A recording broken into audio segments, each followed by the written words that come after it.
Hello there. Thank you for joining us for another episode of Canada's Movie and TV Hosers. We always appreciate when people join in our discussions there and check out our show. I'm one of the hosts. My name's Gregory Barrett, and with me is my other co-host, Christine. Hi.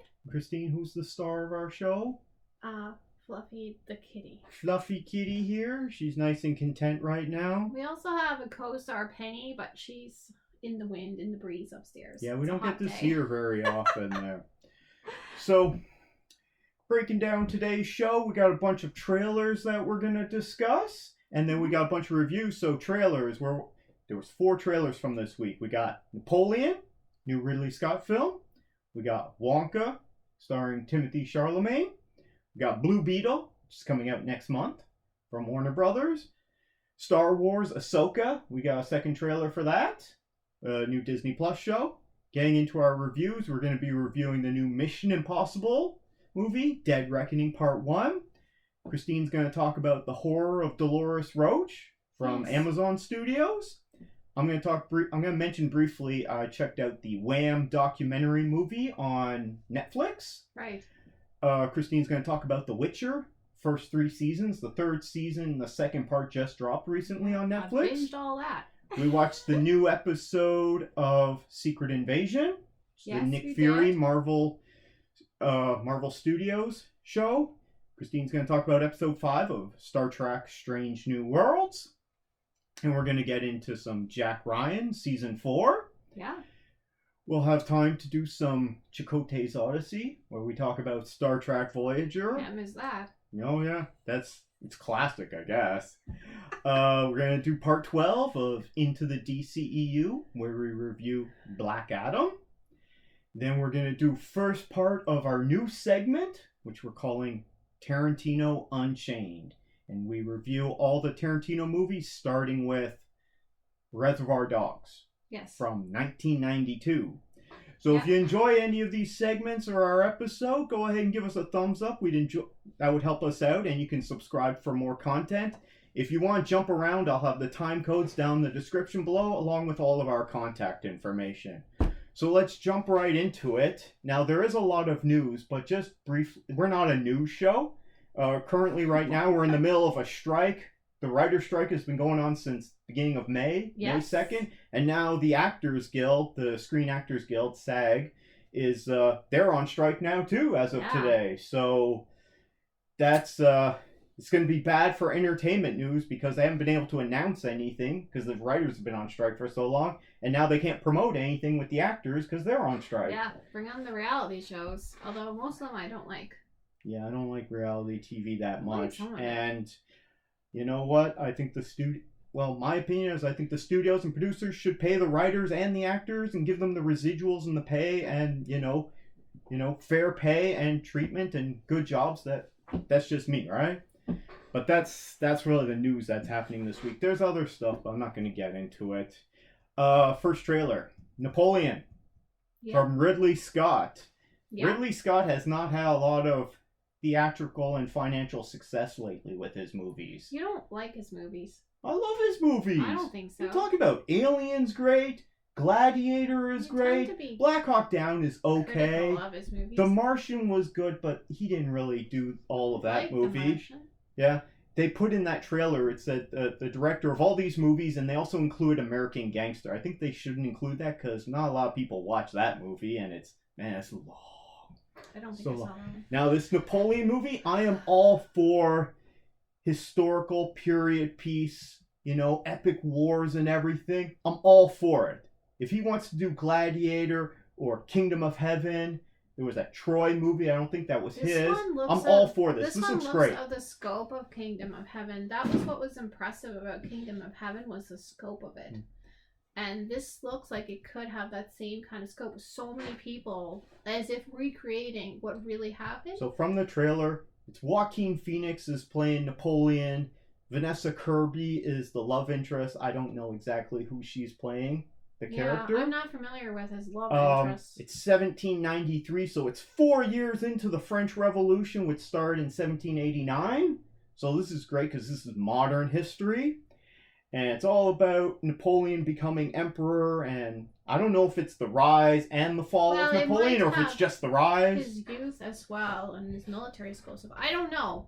Looks like we get some epic battles in the 18th century there. That's what I'm thinking. It looks like Kingdom of Heaven, like, epic. Hopefully it's more interesting than Kingdom of Heaven. Because that kind of movie did drag a little bit. That much. But I thought I'd give it, like, 10 thumbs up for the authenticity and the scope. 10 thumbs up, huh? 10 thumbs up. Okay. Because you don't see a movie with so much scope like that. No, many movies that are recreating history and things like that are so small. Or CGI and Gladiator had a bit of scope with the opening battles, and then it did have some stuff with showing the slavery of the gladiator fighters, but then when they got to Rome, it showed all of Rome, but then it just focused on this one thing. So there was a little bit of scope. I think this one it looks like it's going to be like Kingdom of Heaven, and that we're going to be immersed in that world, in the world of the wars at that point. Does this look good to you? It does. The only thing is the accents. The movie should be in like French and Italian or something, but it's not. It's in American and British. So we just have to like ignore the accents. I guess they didn't want to subtitle it.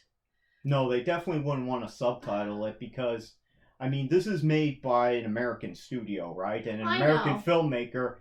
And generally in the US, as well as Canada, people don't like subtitled movies. Yeah. And they don't like it dubbed either. So we're just like ignoring the language. Yeah, so when he's talking in a Bronx accent. Oh, he has a Bronx accent. But hey, anyway, how you doing? I don't think he's talking like that. But he's not talking with the accent get out that of he here. Had. He did have a different. I remember reading about him, and people didn't care for his accent, and he was like an outsider. No one in this but it's not going to be like that. No, none of the actors are talking in French or Italian accents in this or at any all, other, right? So yeah, I don't know if they're going to speak any French. These are or not. just like plain monotone we're just American doing accents. it in English, and there's some British accents. Yeah. Anyway, we're just forgetting with the accent business, but it looks good. It does look interesting.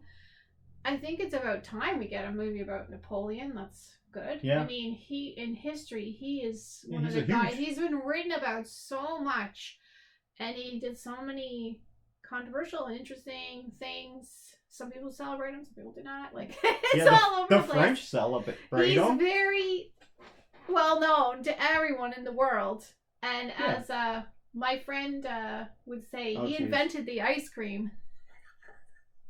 Okay, yeah. I'm not gonna say who that friend was, but he's well known. Napoleon can be a controversial figure to some people. However, he's a major historical figure. I'm excited to see a movie about it and about the French Revolution. And you know what? The most endearing, the most longest lasting, and some say it's really good, some say it's really bad, is what came out of the French Revolution was the concept of nationalism. Okay, and be like, hey, we're all French, you know, we're all going to join the military and defend. We're French, we're all French, and we're going to defend the country because it doesn't matter whether you're from Orleans or Paris or Marseille, doesn't matter, we're all French. And so we're still dealing with the effects of nationalism today. I wonder if they're going to go into that at all in this movie, but if we're getting big scope, epic battles and that, I'm all for it. The only thing that, for me, where Ridley Scott's movies fall down a lot of times, even when we get these big historical action sets, is that he makes the movie so damn long. It's like 3 hours long. This has got to be long because, my God, the guy did so many things. It's got to be long. Unless it's part 1 and part 2, like Dune. Anyway, it's got to be long. It's going to be... I'm excited about it. It's about time we have a movie about him. Yeah, you said that already. I'm looking forward to this, and... hopefully Ridley Scott, you know, makes some money on this because his last couple of films weren't very lucrative for him. About that. He got pissed off because he was talking all that trash in the media. We talked about it. Yeah, but I don't know if that's why he makes a film. I don't know his motivation. However, I think if anyone's going to do this movie, I'm glad it's him doing it. It's not like Michael Bay or something. Michael Bay Napoleon movie. That would be interesting. I think that would piss off a lot of people in France, right? They'd be like, this isn't accurate enough. What is this? Yeah. All these explosions everywhere. Lens flares off all the swords. No, that's J.J. Abrams. Oh, that's Abrams. So, anyway. That's our thoughts on this new Napoleon trailer that came out this week. I'm looking forward to it. You're all looking forward to it? Hopefully it's good, because I want every movie to be good. Let us know your thoughts on this new trailer.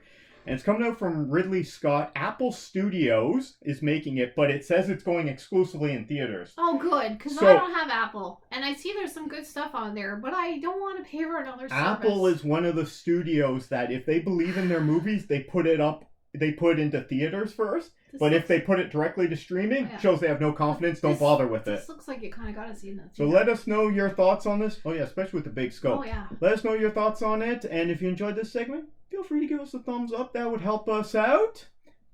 Next, our next trailer is for Wonka, coming out from Warner Brothers, starring Timothée Chalamet. Yes. It is coming out December 15th. What did you think of this trailer, and are you excited for this movie? Okay, what I thought of the trailer is that this is for kids, for little kids. It doesn't have the creepy Wonka-ness. Because at first when I saw it was that Timothée Chalamet that was Wonka, I was like, oh, he doesn't have that weirdness that we might require. But it's not going there. This movie is not going to the weird places. It's looks like it's for kids is like bed knobs and broomsticks. There's an old reference. That's what it looks like. Have you been watching Kevin Smith's podcast? He never shuts up about that. No, but that looks like what this movie is for this generation. That's what it looks like to me. It's for kids. Yep. It's not got any of that scary business. And it's like a family, but it's like a Disney kids movie. That's what it looks like to me. It's made by Warner Brothers, though. But it looks like one of those Disney kids movies. Adults can watch it, they can enjoy it, but it really looks like it's toned down. None of that sinister stuff is in it. But that's what wacky. I like. I like the sinister part of Wonka. And I thought Johnny Depp, it was just terrible. But I don't even want to talk about Johnny Depp. I didn't care for that Johnny Depp, Charlie and the Chocolate Factory thing. That was weird. And he seemed to be, in my mind, I really thought he was trying to be Carol Channing with lamb chops. I thought that's who he was trying to be. I didn't care for that at all. He came off as really creepy to me in that movie. But as for this one, Timothée Chalamet, he kind of has a rep as being a little bit, odd. No, and he's not. I get that from this. I don't think from he's this odd trailer. This doesn't excite me, and I knew this was coming because they've been talking about this, and I'm sitting there. Why are they making this movie? Because who's calling for this? Now, the one thing that was pretty funny in it was Hugh Grant as the Oompa Loompa. And there's probably gonna be lots of Hugh Grants. Maybe funny. Maybe we'll get different. No, all the Oompa Loompas are different. Yeah, but they weren't. They don't look the same. In that other one, they were all the same. Well, they all had the same No, but they were all the same guy in the Johnny Depp one. Oh, I don't know about that, but the original Charlie and Chocolate with Gene Wilder. Yeah, but in the Johnny Depp one, they're all the same. The late great Gene Wilder. Right, and that's the thing. So when I saw him, I thought, oh, he doesn't have that factor that Gene Wilder has. However, this is not going there. This is a kids movie, and I think it's going to be like The Little Mermaid and that kind of thing. But that's good because kids need a movie that's for them. Because lately our movies don't know who they're for. That's what I found. A lot of them don't know who they're for. They're like the one we just saw about the Kraken. Who was that for? I don't know. That wasn't a good movie. No. However, this Wonka movie, we're going to move on shortly. It's not really appealing to me. Are you excited to go see this, or are you going to see it? Oh, I'm going to see it. I'm going to see it too. I hope that it's a good kids movie that adults can watch too, but it's not going to have that sinister stuff. Because that's the problem with kids watching the Willy Wonka. He can be very terrifying. And you don't trust him. I didn't get that, but sure. You don't trust him, right? But I don't think any of that is in. This is him as a young person. And so anyway, it looks fun. Christine's looking forward to it. I'm not, but I'm going to go check it out. And I hope it's good.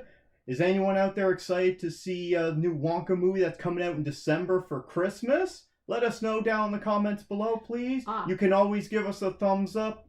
Final thought? This is when you need to invent smell-o-vision. No. That chocolate? That's what I was thinking. If only we could smell it. Terrible idea. Fabulous. Let us know your thoughts on Wonka down below, please. Our next trailer is, we got a second trailer for Blue Beetle from Warner Brothers. Yeah. I'm going to start on this one. Okay. The first trailer got me a little bit interested. This one did not interest me at all. When I watched this, one, I was bored watching it. Essentially, it's the first Iron Man. That's what it is, except it's a kid, and he didn't invent it. It just gets stuck to him. But he's essentially Iron Man, and he's figuring this out, and he's got his... So he's Hispanic kid with his family. That's what's different about it, is that he's got his family in on it, so they're helping him to learn how to be a superhero because he's Blue Beetle. Right. Not a very well-known character, even amongst DC fans. And he's fighting, his Hispanic version of his villain of, I don't know what the villain's name is, but it's the opposite of Blue Beetle. Essentially, it's Iron Man 1. You got Iron Man versus Ironmonger, played by your guy, Jeff Bridges, there. I didn't... It's essentially what this is. Okay. And I'm like, this looks really boring to me. And this was originally supposed to be an HBO Max, which is now Max. It was supposed to be a movie for that streaming service. Is it a movie or a series? It's a movie. Okay. And it was supposed to be for them, and then the new leadership at Warner Brothers looked at it and said, no, we're putting this out in theaters. I think this is going to bomb. This trailer didn't make me excited for it at all. Now, I'm in the bag because I go see all the DC stuff, and I enjoy most of them. But this trailer did not win me over. And we're getting it in just over a month on August 18th. What did you think of this trailer? Well, I'm going to give it a chance. I didn't find any problems. The things I liked about this was that it wasn't Iron Man, because I don't like Iron Man, because he's so damn friggin' cocky. And everything's perfect. And I'm so sick of perfect superheroes, as you know. And this kid is not perfect. He has faults. He's a normal person, which is what is lacking. In most of the Marvel world, that is what's lacking. And DC They're has unrelatable. Not even unrelatable, just so fake. Oh, like okay. Eternals and you're in the guys that came in on Black Adam, although that was DC, but they're just so fake. Anyway, this is a real person, a real family that's invaded by the Beetle. So that's what I enjoyed about it. Seeing that, I just have to see it. It might be terrible, but it might be good. But I like that he's not too cool for school. So I'm so sick of superheroes in general, actually, but especially those ones being too cool for school. So you like that this character and his family are more grounded? Well, they're normal people. I hate all this, we are superheroes. Well, how's the movie going to end? Guess what? The superheroes are going to win. So, I mean, what kind of movie is that? It's so boring with these, like, wooden, super perfect or cocky, arrogant superheroes, which I can't stand. Anyway, so that's what I liked about it. However, I really wish it should have been a girl. Because we have all these movies about boy superheroes, and I wish it would have been a girl, because this is an actual movie. We do need more female superheroes. I agree with that. A woman of color, a Hispanic woman, that would have been a great opportunity. Instead, it's a boy. Well, I think that's a missed opportunity there. She's not Hispanic, but we are getting Ironheart, which is Riri Williams, and we saw her in Black Panther Wakanda Forever. Oh. Yeah. Well, I just think, stop it with the boys, bring on the girls. We had the Miss Marvel or whatever. Ms. Marvel, but that which was we're a seeing series. again. That was a series, but this is an actual movie. I think they should have had a girl. Focus on a female character now. I think so. I think this was a lost opportunity, but these people with the superheroes, they're so macho. No one listens to people like me. That's what I think. Lost opportunity, but I'm looking forward to it because he's not wooden and fake, and he seems to be a real person. I do like that they're doing a Hispanic character. However, so that is different because, people want representation. However, I do think we need more female superheroes because it's, when it comes to superheroes, it's always a sausage fest. And you're like... And Harley Quinn is too sexualized. Way too. That's what was wrong with her movie. Okay. Yeah. Also, she's a villain, not a superhero. Well, she's sort of in between. So, you're going to go see this when it comes out next month? Sure, because I got time. I'm going to go see it in August, and I hope it's great. Let us know your thoughts down below. Give us a thumbs up if you enjoyed this, and let us know what you think of Blue Beetle, this second trailer. Our next trailer is for a Disney Plus show. Star Wars Ahsoka. We got the second trailer. Yes. I'll let you go first on this one. Well, I love Ahsoka. And I'm just hoping they don't ruin it. You love Ahsoka from Clone Wars, Rebels, From Mandalorian? I love her character. I think her character is great, and we haven't seen her. She's been hidden in all the Star Wars stuff. So I'm happy we're getting it. It's not a movie, it's a show. I just have to now go back and remember all that was going on, because we watched so many of those shows, and I gotta you have to piece it together for me. Well, the last time we've seen her is we saw her in The Mandalorian. She popped up in season 2 and season 3. Yeah, was she in season 3? There's a lot going on, and Hera's in it too. I don't remember what was going on with her, so I kind of got to do some homework before I watch this, because I'm trying to remember. You want me to give you a quick update Chopper. for going into this? Chopper! I don't know if they're going to say it that way. She doesn't seem to have that accent. Ahsoka, played by Rosario Dawson, she looks great. She's looked great in as Ahsoka in the last 2 seasons of The Mandalorian. Okay, she looks like an older Ahsoka, because Ahsoka was around during the Clone Wars, during the Republic, and then lived through the Empire. And now it's after the fall of the Empire, so it's around the same time as Mandalorian. Yeah, it's around that time, but so I'm not really sure exactly what time it is. So the New Republic is being set up, and the Empire has fallen, but there's still remnants of it. So she's supposed to be out searching for Grand Admiral Thrawn, whom we see in the trailer. Looks great, and that's the same actor who did the voice for Grand Admiral Thrawn in the Rebels series. So it's Mads Mikkelsen's brother. I think it's Lars Mikkelsen. Don't quote me on that. Okay. And we see Ray Stevenson in this trailer. May he rest in peace, man. That was terrible that he's already dead and the show hasn't even come out. Because he died suddenly on set in Italy. I didn't know that. Recording filming something else. You gotta go. We see live action version of Hera. Looks perfect. We don't see her kid though. Remember she had a kid at the end of Rebels? No, we see Sabine. We see Sabine in that. So apparently, I don't remember her training to be a Jedi if she was Force sensitive. That's what I'm confused Remind me if there was some.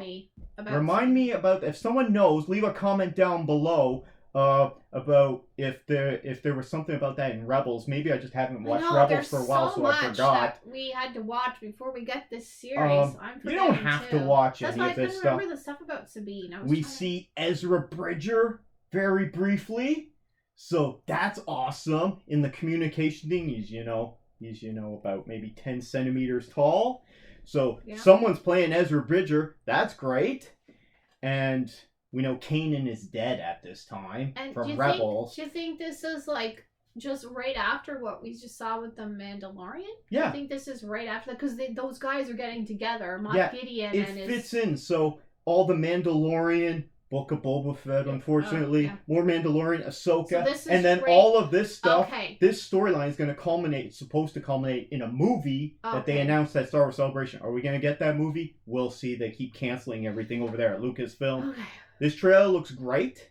I'm excited to see this Ahsoka series. I don't think they should be making an Ahsoka series. I think they should actually be doing it as a movie. But that's just my opinion. People don't know Ahsoka. Hopefully, we know Ahsoka. It is, if you watch Star Wars animation or read the books, you'll know about Ahsoka. But this isn't a character that is big name as Luke Skywalker, or Princess Leia, or Chewbacca, or because they're going to have Lando. one woman in the universe. Anyway, it's great. We see a bunch of other characters. We see Mon Mothma in this. So she's back. She's been in a lot of the books I've been reading lately. This character's always popping up. She's all in the political sphere. Hopefully this show is great, similar to Andor. And not, I hope so too. And not so similar to Book of Boba Fett, which wasn't that great. I just hope they don't ruin Ahsoka. That's all. I'm just kind of because I really like the character. I think what a great story with her. But I just hope they don't ruin her. Well, this is Dave Filoni's show, and that's his character. Okay. He is also the showrunner on Clone Wars and Rebels. I know. So I don't think we have time to watch all that again, but... Oh, no. Well, if you're watching Clone Wars, just skip the first 2 seasons, I can't right? remember now. So much went on with those shows in the background, right? There's a lot of deep cuts in there, right? I'm looking forward to this.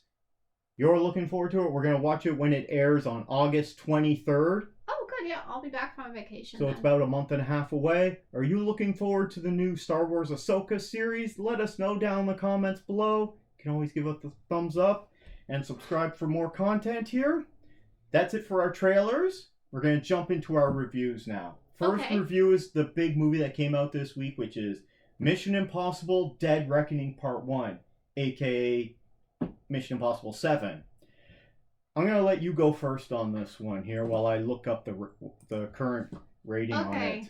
Well, I personally haven't seen a Mission Impossible movie in a really long time. I haven't seen the most recent offerings. So I actually read the synopsis of what has been going on with it. I kind of went into this, I didn't know. I thought it might not be so good because some of them weren't that good, as I heard, but I thought it was really excellent. I thought it was well done. The action in it had great. It was really put together right. The story was right, and it is of course a part 1. It was a bit of a. We have to continue on to see what happens. It was the way that they did it. The car chase was hilarious. It made me think of the Pink Panther movies, and the train wreck made me. This is a spoiler, by the way. Made me think of. It's supposed to be spoiler free. Okay, I'll just say there's a car chase. It reminds me of the Pink Panther. There's a train scene. Remind me of Titanic. And I just thought it was really good.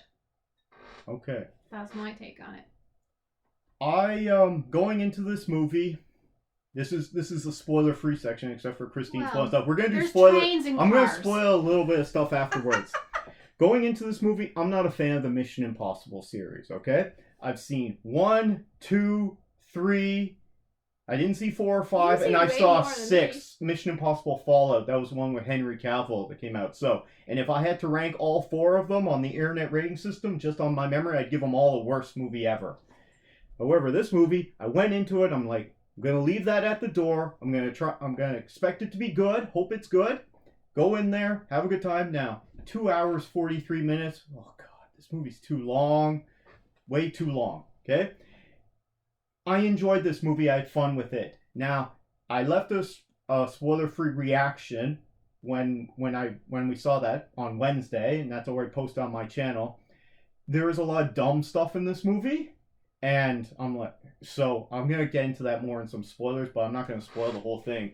Hayley Atwell, she's great in this. Fantastic. She's great. There is a little bit of humor in it. Christine says hilarious. I disagree. I don't think it's hilarious. The car thing was hilarious. It was funny, but I wasn't busting a gut laughing the whole time. No, there is a little bit of humor. To be that. There's too much goddamn dialogue in this movie. There's so much talking back and forth at times, and then suddenly it's action, and then we're talking way too much. There's not much fighting, and that's why I liked it, because I'm so sick of fighting in movies. There's way more action and not as much fighting. Hayley Atwell's character is really good. Tom Cruise's Ethan Hunt, to me, he's a Mary Sue. He's just too good at everything. I'm like, come on, make some mistakes here, okay? Isai Morales, who we saw, I keep thinking he's Fez, because he looks like Fez to me. He doesn't look like him. But he's not the same actor. This guy was in Ozark. He's been in a lot of things. His character I didn't really care for that character. Palm Clementif, who's Mantis in the Guardians movie, she has 5 lines in this movie. Okay? So she doesn't talk very much. And I didn't think she was a very good villain. Okay? She wasn't very competent at all. Or it's just because Ethan Hunt is just too good at everything. I was cheering for Rebecca Ferguson, even though I'm not sure why she's so important as Isla Faust. Was she supposed to be his wife? I thought that was played by someone else. No. But a viewer left a comment months back and said, we're supposed to root for Rebecca Ferguson, hope she lives. And, so I was rooting for her the whole time. Not going to tell you what happens to her. Or Vanessa Kirby. Vanessa Kirby was good in it. There was definitely a good action scene near the end. There was some stuff in Austria in the middle of the movie that I didn't really care for. Overall, though, Cary Elwes was in it? I don't remember seeing him in it. I must have missed it. but then I wasn't paying that much attention for him. There's these American agents in it throughout the whole movie, and they could have been really funny because they were kind of incompetent. More fun with them, but it should have been funnier. Competent. They were finding them all over the place. Anyway, I did have fun with this movie, and this is the first Mission Impossible movie I've seen that I'm going to give a best movie ever to. It's really okay. Good. Now I'm not saying it is the best movie. It's like in terms of your rankings, it would be maybe like a 55 or 60. So I had more fun with it than I was bored. But I was bored at some times, and there was, too much dialogue, and it was too long. What rating would you give this movie? I don't know. I thought the action in it was the best action movie I've seen in a really long time. This should have been more what Indiana Jones should have been. We didn't see this in Indiana Jones as much. Okay. I thought the action was excellent, so I don't know. And there wasn't as much fighting, which I also appreciate. So I'm going to give it like a 94. Wow. I did not like his weird face on the train at one point. The current ranking had a weird face on him. Rotten Tomatoes is it has a 96% certified fresh critic rating and a 94% audience score. People agree with me. So people are loving this. It's really well done. Yeah. Yes, there's some weird part, and it is the wacky. It is this world. They do have faces people put on. And if you have to buy into this Mission Impossible universe, okay? You don't want to buy into it. But this is what it is in that universe. It's from the show. And, they have like just self-destructing messages and stuff like that. So you gotta kind of buy into that. And they have the voice modulating things on their necks too. You gotta kind of say that's gonna happen, right? Hey, hold on for a minute here, dear. So that's our thoughts on it. That's the spoiler-free, except for stuff that Christine has to spoil. There's cars and Thanks for doing that. There's cars and trains. Let us know your thoughts on this. You can always give us a thumbs up if you enjoyed this segment. But let us know your thoughts on this new Mission Impossible movie, whether you liked it or not, or if you're not interested, not going to see it. Fair enough, and let us know why. Now, I want to spoil a few things. Normally, we don't do this, but I'm not going to spoil the whole story. I just want to spoil a few things here, okay? Because there's some dumb things in this that happen in this. I mean, it starts off with the Russians. And I'm like, yeah, we're going after the Russians because screw them, right? Anyway, it's not about the Russians. And it's all about AI. And I'm sitting there. The entity is after us. It's going to guess. It sounds really ridiculous. You have to buy into this world. It is supposed to be that kind of thing. Now, I don't think you're getting that. This is the Mission Impossible world. It's like the John Wick world or your superhero world. This is this world, and you have to accept that when you go to this movie. To me, it's not supposed to be this world. To me, Mission Impossible series is like a poor man's version of the James Bond series, except it's focused on this one guy, Ethan Hunt. It's not a moniker. It's not like there's multiple versions of Ethan Hunt, whereas we've had multiple versions of James Bond, right? This is just the one team, though. There are other teams, and they do address how ridiculous it is. Because he said, I work for the IMF. First thing I thought was the International Monetary Fund? What? He works for the World Bank? No, this is the Impossible Missions Force. Right. That is a terrible name. It's really bad. It's actually making fun of itself. That's why they address it. Because this is the Mission Impossible world. It's not our world. It's like a superhero I also don't like how he's supposed to do these impossible missions, but every movie he goes rogue. I don't like that at all. He didn't really go rogue in this at all. He did go rogue. Not really. And that's why the Americans were after him. He always only goes went slightly rogue. He went on the mission, but he went slightly rogue. But it's not over. Because it's part one of two. Again, his overseers don't want to know the minutia in a lot of ways. Palm Clementif was not a good villain, and she's walking around with this like mini rapier, like a sword. It's almost like a fencing rapier, but fancier. She doesn't really use it. This Gabriel guy that I mentioned earlier, who's Fez lookalike.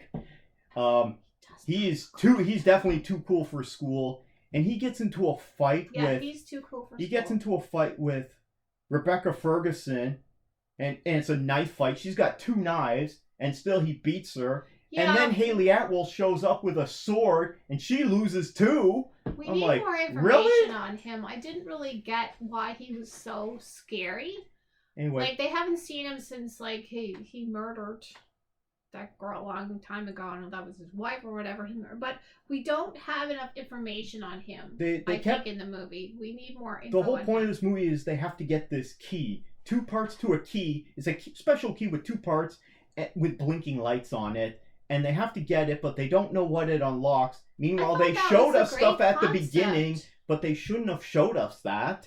I didn't like that at all. I liked it because they're trying to do this mission, and it shows that operatives don't know the whole picture, right? Mm-hmm. And I think that's what it was showing us. They don't know what it unlocks, right? Actually, that's very similar to Jack Ryan that I'm watching right now. That has the same kind of premise. The operatives have to go and get these things, but they don't know what they do. And when you are in that world, you probably don't know what you're doing, right? And actually, it turns twisted in Jack Ryan. One of the guys actually has been working for the bad guys, but because he's so secret, he doesn't even know, because the bosses don't want to know the minutia, right?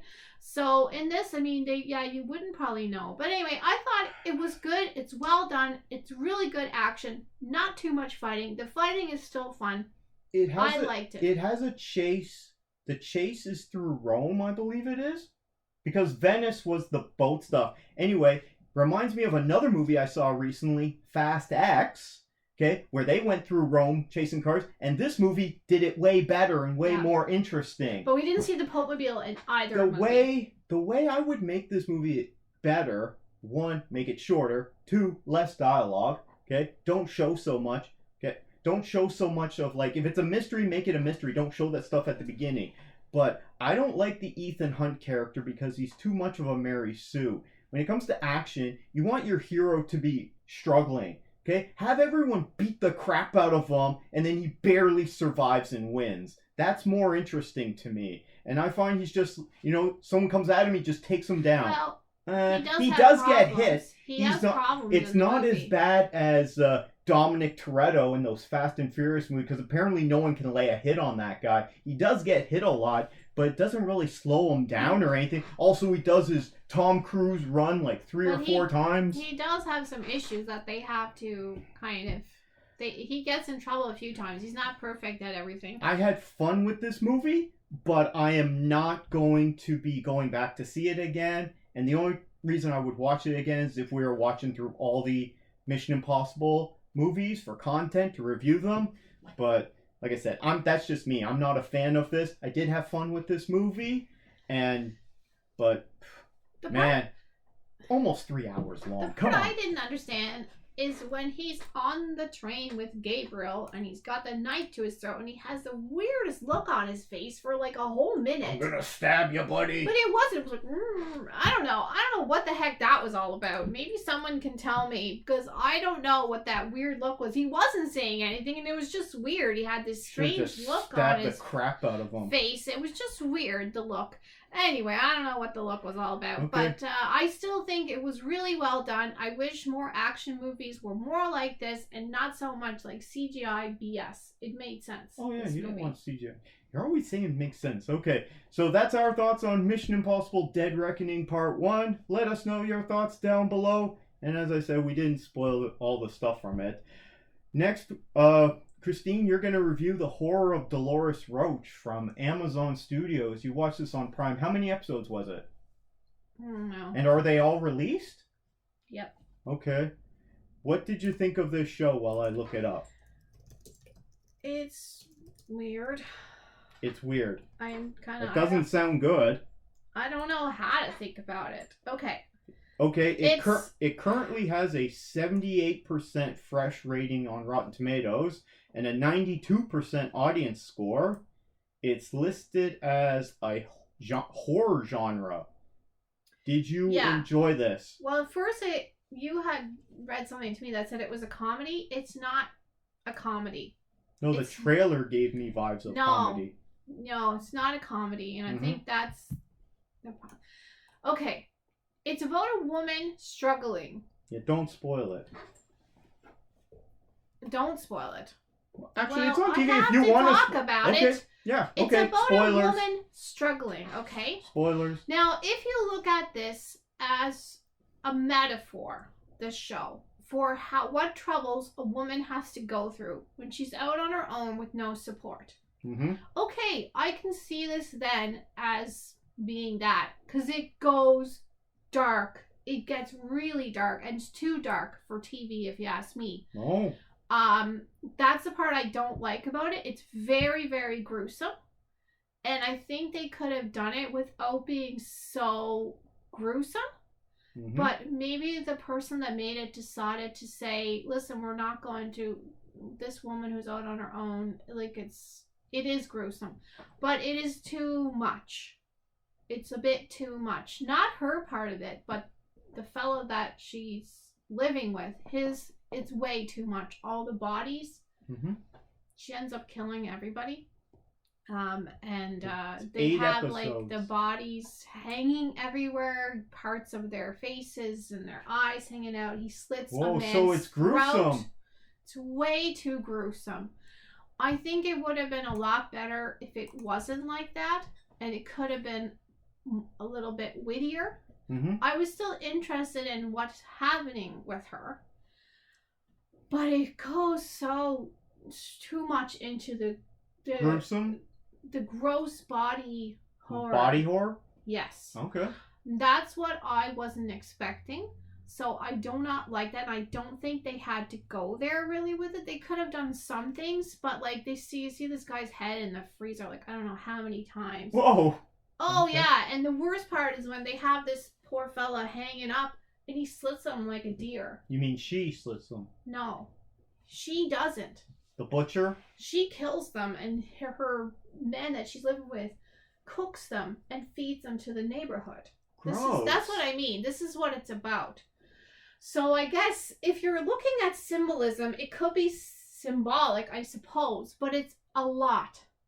Okay. It's a lot. And he feeds the father to the son. Yeah. Oh yeah, all okay. that kind of stuff. So it's a lot of cannibalism. And a lot of body horror. Especially the scene where he hangs up the man and he slits his throat like you would bleed an animal. That was too much.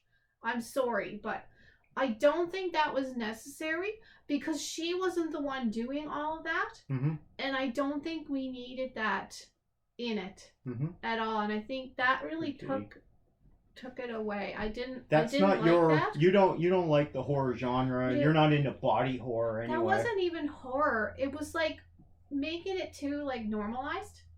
Mm-hmm. It was like making it too normalized and everything. Like it would have been funny. They could have had like the sewer starts backing up and the blood starts pouring out of the bathtubs. That's okay. I can mm-hmm. handle that. But like having all the bodies like half chopped up and hanging there and stuff, that was too much. So this is definitely not for kids.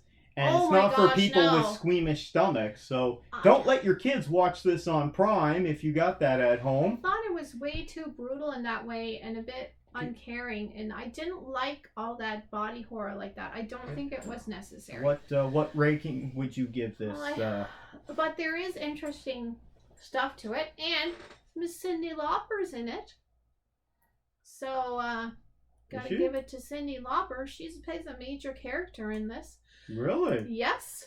So like I liked all that. I just think they could have went in a little different direction, get rid of this body horror and have a little bit more humor in it, and it would have been really good.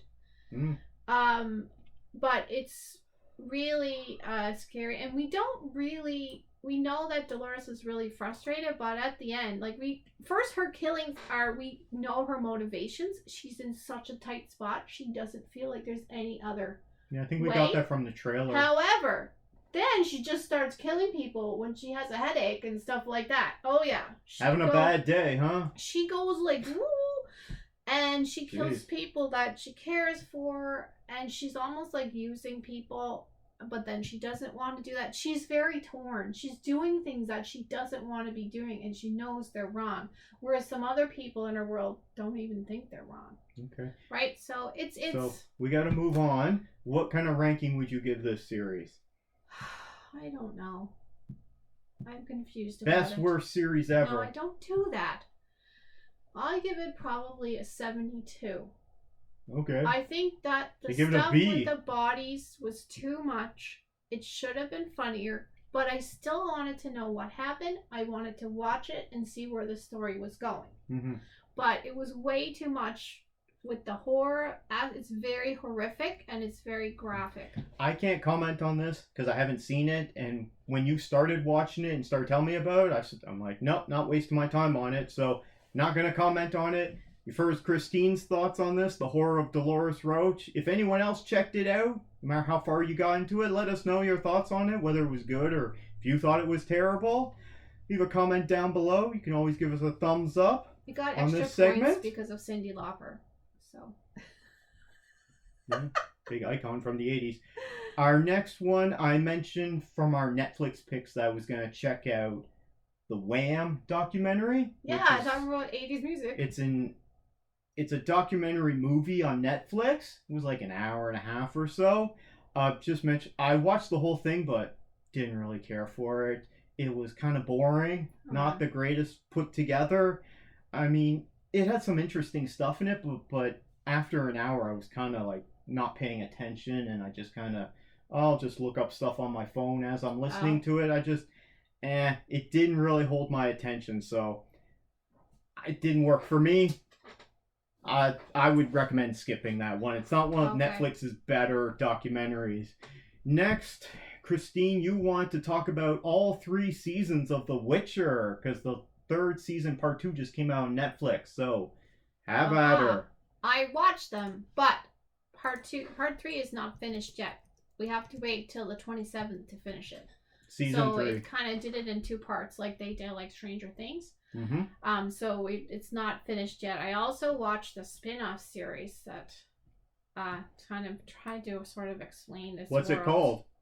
Cursed? No, I can't remember what it's called. Okay, so this series currently has an 82% critic fresh rating and a 57% audience score. So not everyone's loving this series, but it's still going. We're supposed to get a season 4 with a new Witcher.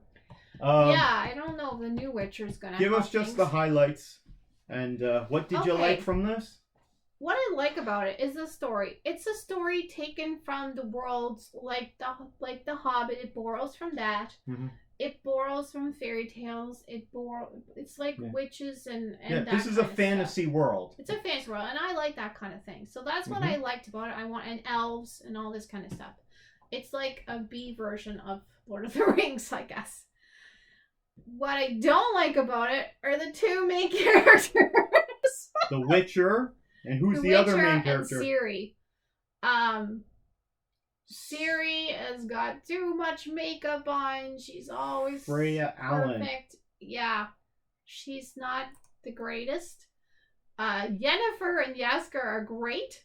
They have to compensate for these other 2 characters who are not the greatest. Are they siblings? No. Yennefer and Jaskier? No, Yennefer is his love. Oh man, there's some weird names in this. Yennefer is his love.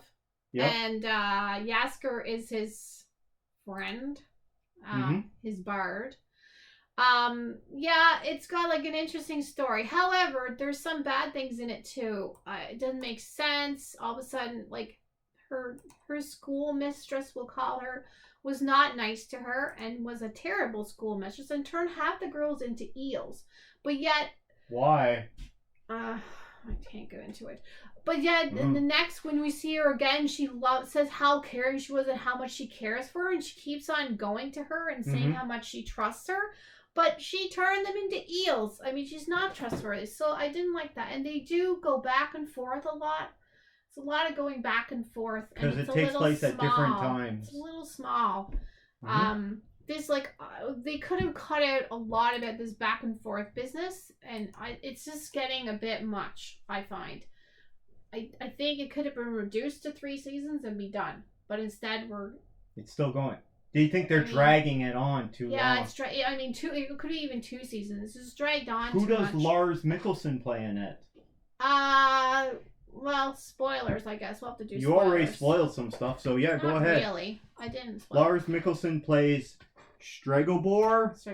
Sort of the bad guy. The guy they think is the bad guy, but he's sort of bad, but he's actually not the bad guy. And they think they figured out who the bad guy is, and that's where the cliffhanger is, and we have to wait till the 27th. So it's not him then? No, it's not strict. He's just a henchman, I guess. He's always an a-hole. He's an a-hole. He's also not a team player. Well, earlier we were talking about Ahsoka. He's Grand Admiral Thrawn. Yeah, well, he's not a team player. He's always an a-hole, and he's like always on the outside. So he could be a good villain, but he is sort of a villain in the beginning of it. So the problem is we have some boring characters. The Witcher himself grunts a lot. He's boring, and he's too good for everything. Ciri is also boring. They put too much makeup on her. She looks so fake. Her hair is always perfect, like Janeway. It shouldn't be. She's living in the woods most of the time. Yennefer makes more sense. Jasker makes more sense. Okay. I don't know. What kind of rating would you give this show overall? By the way, this show is based on a video game, I believe, which I'm not familiar with. It has like this whole lore. I mean, I like it's doing a lot. This show has a lot going on. It's like multiple intertwining storylines. Lots of stuff going on. Yeah, well, there's all these witches, and then there's all the kings, and then there's this weird thing about the spheres and everything, which we learned more about in the spin-off that I didn't really care for. So is it good? It's interesting. I want to see what's going to happen, but I would... I'm not hearing that this is good. It could be a lot better. Maybe we get a new Witcher. Would he be better? I don't know. But Henry Cavill, again, is ruining this with his grunt and his talking like Batman. Anyway. His brooding? Yeah. Okay. He's coming along. He's a little better now. I don't know. I guess I'll give this like an 85, 82. That's a pretty 80s. High rating. Not for me. Okay. It's a fantasy thing. I love that kind of stuff, but it's not the greatest. Maybe even low 70s. I don't know. I haven't finished the season. It's doing a bit too much. I think they should have just done it. Maybe 2 seasons and be done and do a good story and put all the effort into it. But it's like... It's too drawn out then, and I guess. they killed the horse. They killed a horse. They killed Roach the horse. Sure. Anyway. I haven't seen this. When it first premiered back in 2019, I think I checked out the first episode and wasn't for me, so I checked out. But you've heard Christine thoughts on it. You know, you can give us a thumbs up if you enjoyed this video. Are you gonna watch the next part or the next season? I have to see what happens now. You're invested now. Unless I'm invested. I do like a story like that. It's about the elves and the witches and there are some interesting characters. Some of the witches are interesting, and there's this other guy who, and there's we find out the big secret as well as to all this time. Well, this is a spoiler. They've been talking about this guy, this ruler, and we didn't see him, right? And we're trying to figure out who he is, and because he's overtaking all these kingdoms and everything, and he's trying to find Ciri. Well, it's her father. So that was the big spoiler. Okay. Let us know your thoughts on The Witcher down in the comments below, please.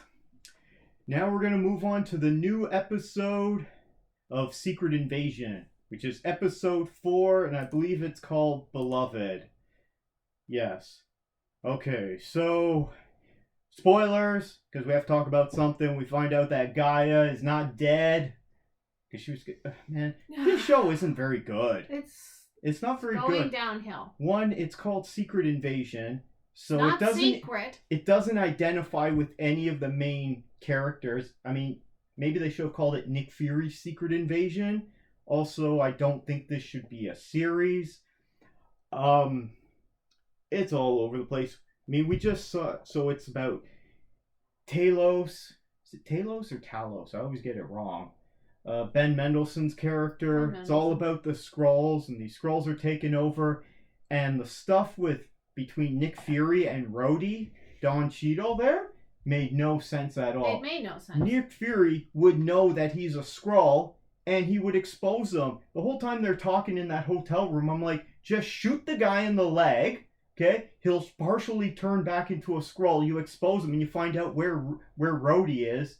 Now, we saw in the trailer that there's all these like gurneys with people on them. I think they're keeping people alive, which that would take a lot of resources to do. Take their memories. This series isn't very well made, and there's only 2 more episodes left.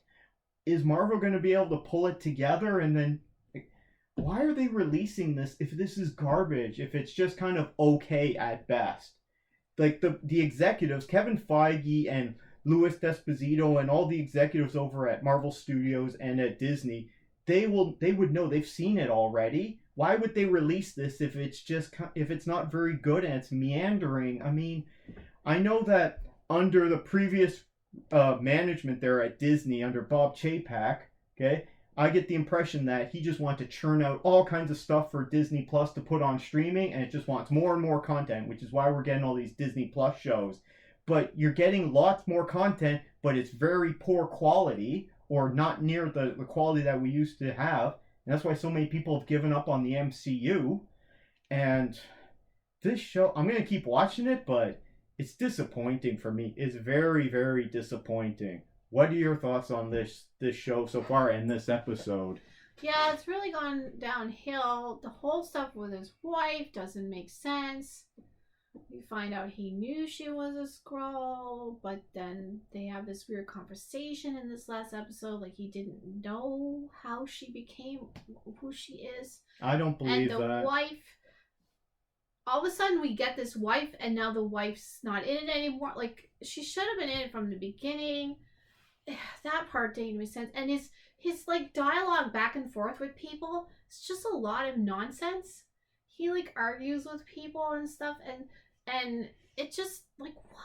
Just stop it. Like with Ben Mendelsohn's character and the discussion he has with like Rhodey and stuff, it's just too much. And even with his wife, and everyone keeps on saying that he's not the same anymore. Well, I haven't seen it. He seems the same guy to me.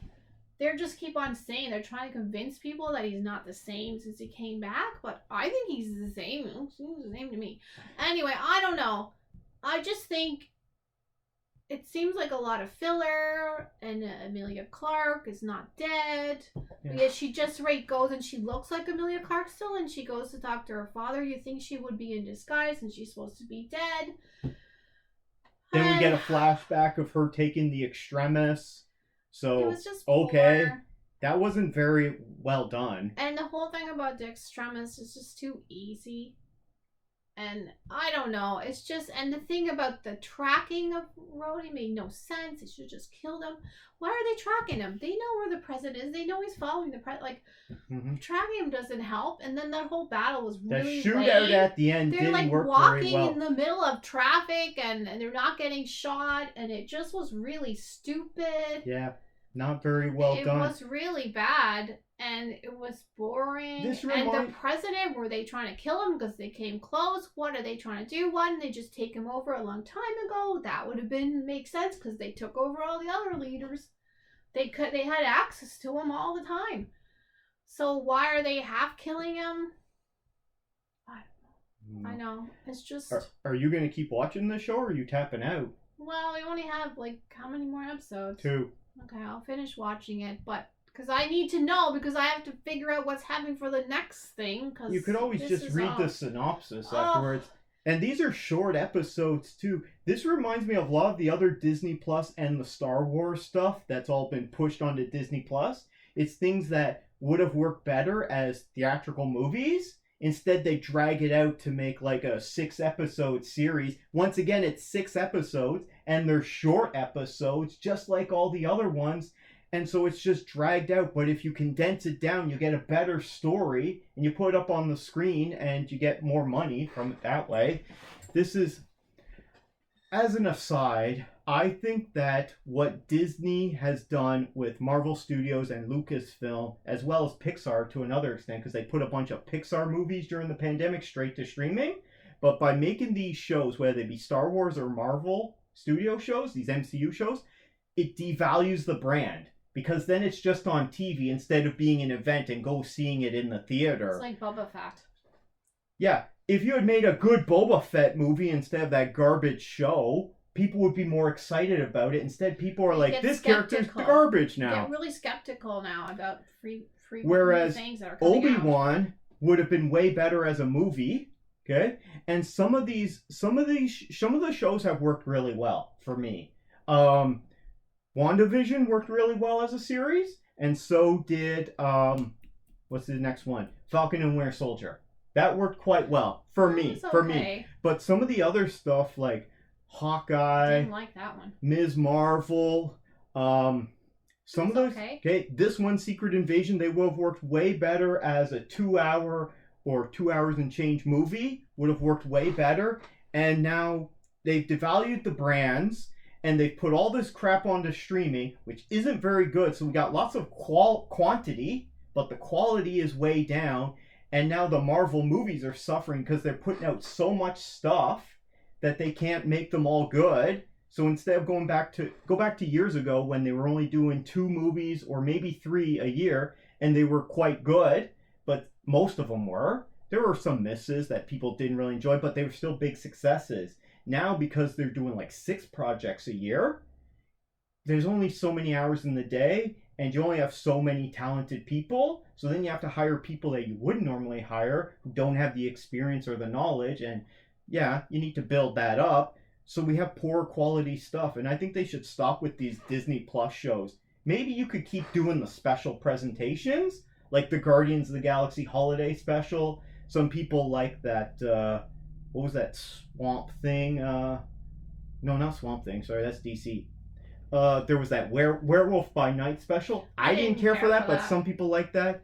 But also we could do the one-shots, because we used to have all those Marvel one-shots. You can release those on Disney Plus. This would have been a movie, like, they should have just revealed at the end that he finds out his daughter is one of them, and we find out that that little boy that they try to rescue is the main villain.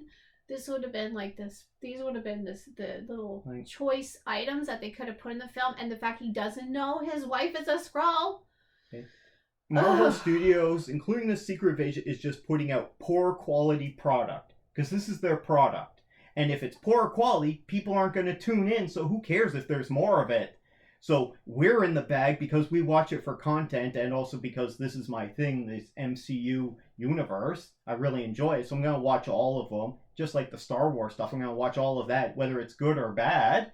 But not everyone's going to do that. Most people don't have time for that crap. And if it's garbage, no one's going to tune in. So this is not a good strategy on their part. I don't think so. But that's just my opinion. Let us know what you think on Secret Invasion from Marvel Studios, which really should be Nick Fury's Secret Invasion, because then you'd have brand recognition, I guess, for the character. But I don't know. It ain't going great for me. Is it going to get better in the next 2 episodes? I hope so, but I doubt it. Let us know your thoughts on Secret Invasion down in the comments below, please. What do we got next? Star Trek Strange New Worlds, Season 2, Episode 5. Yeah. What'd you think of it? A fun one. I haven't seen this. This was a fun one. Mm-hmm. This one is about Spock. And we know that he's engaged. We saw that in the first season. But he's been, like, not spending much time there on Vulcan because he's got to be on the ship and everything. And we're not quite sure if he's quite into it. Because he seems perhaps to have a thing for the nurse. Okay. And we're not quite sure, and she's not quite sure either. But then I think this happened before in the original series, but I can't remember. He gets turned into a human by this mistake. One's called Charades. Do they play charades? Yeah, it's funny. That one makes sense. Yeah. Okay. The title makes sense. So he gets turned into a human by mistake by an entity. Who, Spock? Yes. Oh. Unfortunately, it's the day that his mother-in-law is coming on the ship to do the special ceremony for his upcoming nuptials. Mm-hmm. And he's a human. And that's not going so good. And he has to do all these, like, different ceremonies and this silly stuff. One of them, they get to, like, insult them and tell them all their faults and everything. And his mother-in-law is, like, just a terrible mother-in-law. Mm-hmm. Right? Just terrible to mother-in-law to be, because he's not married yet. So, anyway, but we think he has a thing for Nurse Chapel, and she kind of thinks it too, but you can't tell with Spock, because he's Spock, right? And even in the beginning of the episode, he kind of, like, ignores her at one point, and doesn't even speak to her when they're in the turbo lift? Yeah, the turbo lift. The space elevator. Space elevator. So she's not sure either, like, what's going on, right? She doesn't really know. So anyway, that's what I'm not going to say anymore in case people haven't seen it, but it's a good episode. You can spoil it if you want. No, well, you should watch it. And And it's funny. It has some humor in it. And I do believe that Spock gets turned into a human in another episode. But maybe I'm wrong. But I haven't watched By the entity? Well, this was by an entity. I know. Is it an AI entity that's trying to kill Tom Cruise? No, it's these aliens. Anyway, they get broken and they repair them. They have to repair him, and that does really sound familiar, like one of the original series episodes. So he's repaired, but they make him look like, they say, but they were mismatched, so they make him look like the other person in the shuttle with him because they make him human because he didn't match. So that was the whole idea, and I'm pretty sure that did happen in the original series. It's really ringing in my mind, but I haven't watched the original series in a long time. But anyway, so this entity fixes him and turns him into a human. Unfortunately, it's really bad timing because his whole life is busy on this ceremony that has to happen, and and nuptials and these kind of engagement parties. They can be very stressful regardless. But when you're turned into a human and you're not supposed to be, that makes it even worse. So it was fun. This was a good episode for this season? Yeah, I'm enjoying the episodes. We're warming to the characters. We're seeing what they're all about. The captain is a little bit too cool for school. Anson out there? Yeah, he's a Captain little bit Pike? too cool for school. But that's always the way that Star Trek has been. The captains are always too cool and can do everything, right? I guess. Yeah. Does everything reset at the end of the episode and it's right back to square one? No. Oh, yeah, because there is some continuity in this series. Yeah. Okay. Anyway, it's fun. I'm enjoying the series. I am. It's real fun, and it's nice. It's refreshing, and it's not Discovery. You do enjoy Discovery. You love talking about Michael Burnham. I like this. It's normal Star Trek, so that makes me feel happy. Well, you still got 5 more episodes for this season. And yay. It's going well, only 5. I guess. Yeah, we only get 10 episodes now in Star Trek, not like all the ones we used to get. Oh, anyway, man. It's really fun. Yeah, you're going through all of them with Voyager. There's a lot. Yeah, 26 episodes per season, except for the first season. But that's what Christine thinks about Star Trek Strange New Worlds. I haven't seen it, and I don't think I'm going to because I just don't have time and I'm not that interested in Star Trek. So let us know your thoughts on Star Trek Strange New Worlds. Currently in season 2 there. Is it good? Is it not? I don't know. Let us know down in the comments below, please. Our next review is Jack Ryan on Prime. So you're going to review this for us, season 4? How's it going so far this season? Good. I've just watched. They're releasing 2 episodes a week. So last week 1 and 2. This week 3 and 4. It's Do you have any ideas why they're releasing 2 episodes each week instead of just going 1 a week? Well, I'd rather them be released all at the same time because it is a complex thing with different characters and they're going to different places. Now they've been in Croatia, they've been in Nigeria, they've been in Myanmar, and they've been down in Mexico quite a bit. And this one States. This one's where? All over the world. That's what I'm saying. These are all the places they've been, whereas the other seasons they were mostly in one place. So we've got Nigerians involved, and then there's the triads of Myanmar. Who's he going after? It's a whole world thing. He's going after international gangs? It's not even a gang. It's like something new that the criminals are coming up with. It's like a new kind of syndicate. Okay. Anyway, so it is very. These it's last drugs, episodes. Though. No, it's not drugs that they're selling? They don't even know what they've got. This last episode, they actually got whatever the criminals were exchanging. They don't even know what they are. So they're going after criminals for doing something, but they don't know what they're doing. It's so all why are powerful. It's called convergence. This sounds like some weird James Bond stuff. This sounds like Quantum or Spectre, some weird international gang. Yeah, it's definitely some James Bond stuff. In a way. It's basically these guys that have it all want more. And so they're linking up in the world because the world is all seamless now. We can link up to any part of the world we want to, even Antarctica, I suppose. But what crimes are they doing that Jack Ryan has to go after I'm them? telling you, they're getting allegiances. The crime family or crime dynasties in the world are linking up to do destruction. That doesn't seem like a good idea. Well, anyway, they managed to get some of the things that they're working on, and they don't even know what they are. So that's how confused they are about what they're even dealing with. Anyway, This show sounds ridiculous. It's not. It sounds like a comedy. We got international criminals, and we don't know what they're doing, but they're doing something, so we're going after them.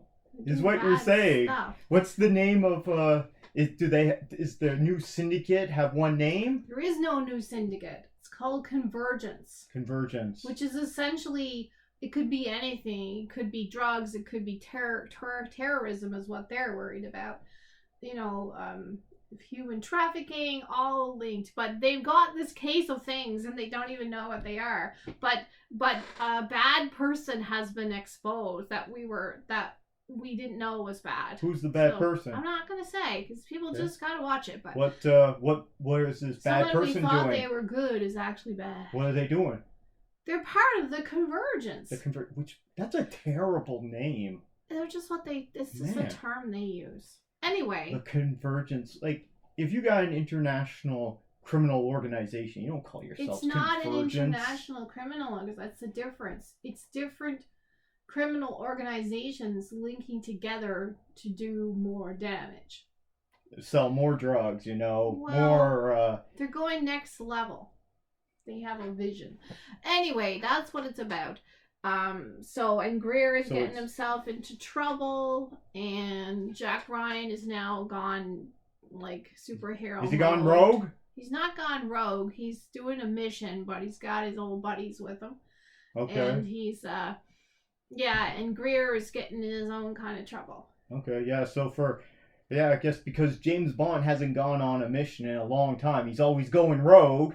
So if you're one of those people that doesn't like how James Bond's always going rogue, just tune into Jack Ryan. Apparently he's on mission, and he's investigating future crimes from an international syndicate that calls themselves the Convergence, and no one knows what they're up to. Convergence is the term they use when these groups get together. You're not selling this well to me, but it sounds pretty You're wacky. Watching it, it's not. Are wacky. You enjoying it? Yeah, it's not wacky. Is this the best season so far?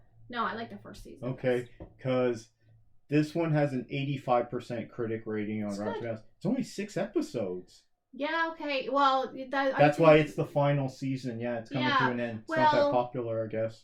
It's probably a very expensive show to make. Yeah, and you got to pay Krasinski his rate. Well, he's not going to come out and play Jack Ryan for cheap. But I like this season. This is probably the second best season. Anyway, nice. I like it. That's the update on Jack Ryan. Okay, so next week you're gonna let us know what happened for this final season. Yeah, I guess. Do you think Jack Ryan's gonna live? I don't know. Greer might die. Greer's getting in trouble. Okay. He's always supposed to be dying. He was supposed to be dying like a long time ago, and then he seemed to pep up a lot, and now he knows he's getting into trouble anyway. They're poking a bear in their own organization, it appears, and that bear is poking back. Yep. Rallying back at them. Anyway. Okay. So that's what's going on there. Let us know what you think of Jack Ryan season 4. Is it any good or not? Is it the best season? Is it the worst? I don't know. Let us know. Think in your rankings there. Down in the comments below, please. We got another segment of Chakotay's Odyssey featuring the adventures of Janeway. Okay. Star Trek Voyager Season 2, Episode 12. This one is called Resistance. Okay. This one wasn't that great. Oh. It had some fun stuff in it, but it wasn't that great. Once again, we don't get to see the Doctor or Kes. They went on sabbatical. I guess they're on vacation, So they're not around for this. This is it's mostly a Janeway episode. Oh, but we it's haven't had many of those. This is only the second one really that focuses on Janeway, but she is the main star because she's in every episode. I know, anyway, but right? there hasn't been. Yeah, it's strange. But as the captain, she always has a prominent role. So it starts off. It's in an alien market. Okay. Okay. And there's different aliens, but it's mostly the same ones, and they're really cheap out on these aliens. They're called the Alsurians, and all it is, they look exactly like humans, but they got a little thing on their nose. Like a Bajoran or something. Yeah, but less complicated. So it really cheaped out. I'm guessing they blew their budget on a previous episode. Actually, you know what? They probably blew their budget on what's looking much better this season, and I'm starting to see it in the last couple episodes. The Warp Core. Warp Core looks wet. They pimped it out. Boimler would like that. Okay? And now it's actually, I think it's 2 stories high now. Before, it only really looked like it was 1. On the lower decks, like Boimler loves the Warp Core. He always loves the Warp Core, and he wants to look at it on the holodeck. But they spent some more money on engineering this season. So, starts off in this alien market, and the first one you see is Neelix. He's not that big into this episode, okay? But he's walking around in like this fur pimp coat. He's just walking around this big pimp coat. No, he's walking around, he's using this pimp coat to hide, right? And what it is, he meets up with Janeway, who's there leading the away mission. Because, of course, you send the captain, right? And also, you gotta have your security chief there. Tuvok has to be there. Who else they bring? They bring B'Elanna. Why not? She's always stuck in engineering, right? So they're there and they have to get this Telesium or something. They have to get this stuff because the Warp Core, it's running out of gas. It's running out of gas, right? So they have to fill up this vial with this special mineral. I think it's Telesium, something like that, right? Familiar. And Janeway's just like, we got to fill this up no matter what, just give them whatever they want. We can't haggle on this. Yeah, we need it. Yeah. And what happens is so Neelix goes off and then suddenly, like, these guards bust in. They're dressed all in black and they're wearing these giant Star Wars style helmets. Okay. And they bust in, and next thing you know, I think there's only 3 guards though. So one of them hauls off B'Elanna, the other one hauls off Tuvok, and the other one's about to arrest Janeway, and some crazy guy comes out and scares off the guard. Okay. Just by acting like a crazy idiot, and then the guard just runs off. He's like, I don't need this. That's not a good guard. Okay. Anyway, these guards, they're part of this organization. It's called the Makra. And apparently they run this planet. And you're not allowed to sell Telesium? No. It's weird. They're just like these paranoid fascists that go around arresting whoever they want. Oh. Right? Because they're enemies of the state, I guess. Because they were from another planet? No, they're the same race. No, I mean the crew. Why did they stomp in on them? Why this random guy? Yeah. Okay, just save Janeway. So anyway, she gets knocked out. This crazy guy chases off the guard. Dun dun dun. Roll credits, right? Opening sequence, right? Okay. Then it goes back to we see the new engineer, Harry Kim, for some reason. So he's running engineering while B'Elanna's away, and Chakotay's there, so he's in charge. And they're like, okay, the ship's not doing good, okay? The warp core's not running, so they don't have much power. So they have life support at minimal, and they're like, Harry's like, we gotta take the shields off, right? Even though we're hiding, we gotta take the shields off because otherwise we're gonna lose life support. So that's why they need this mineral, okay? And then soon enough, Neelix shows up, still in his pimp coat, and he's like, I got it. Oh. Okay? So they did something good. Yeah, so they plug it in, warp core is good, alright, power's back. So this is the first time we're actually seeing, like, they're actually, like, running out of stuff and having problems. Right. Even though the ship always looks pristine. I don't think they did a good job of that for this series. Like, just showing how, like, the erosion of resources. Remember, like, in that first couple episodes there, the caretaker, like, destroyed their ship. Yeah, they got shot a lot. Then it was perfect, like, 10 minutes later. Guess they fixed it. Even her hair. They got out there and patched it up, you know? It was just silly. Like, that didn't make much sense. So what happens is Neelix gets away, and he's like, oh, they got captured, right? Mm-hmm. So Tuvok's got to take command, and he's got to go talk to these Makra guys, right? And the main guy, it's this bald guy, and he's kind of a dick there. Agris? Yeah, that's the main guy. So he's just talking to them because they hail them. Apparently, it doesn't show that they have ships, but they have this really sophisticated satellite, surveillance system around their planet. And it's really good so that they can spy detect on when people come. Yeah, so they can. So as soon as someone comes, like they come from behind a moon or something, right? Right. And then they see them immediately and hail them, and they're like, "Oh, we haven't heard anything about your missing crew, man. Okay, but I'll have a look into it for you." Right. Anyway, Neelix is like, "Nah, he's lying. Doesn't act like any mocker I've ever seen." So what happens is Janeway has been rescued, and she wakes up in this guy's hut or something. Okay. And this guy that rescued her, his name's Salem. Should she remember what happened?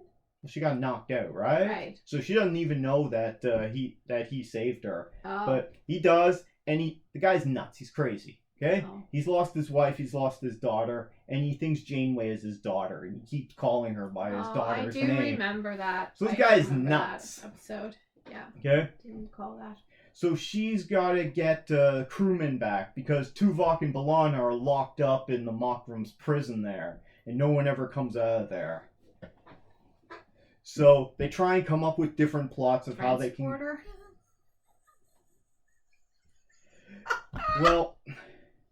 Not to state the obvious. Yeah, but... just beam them out, right? Well, the one with all the thoughts is B'Elanna, and she's in jail, so I guess no one can. Well, they can't beam them out because they've taken away their comm badges. They didn't still lock on them. They don't need comm badges. But how do you know which one's which? They're the ones that are human.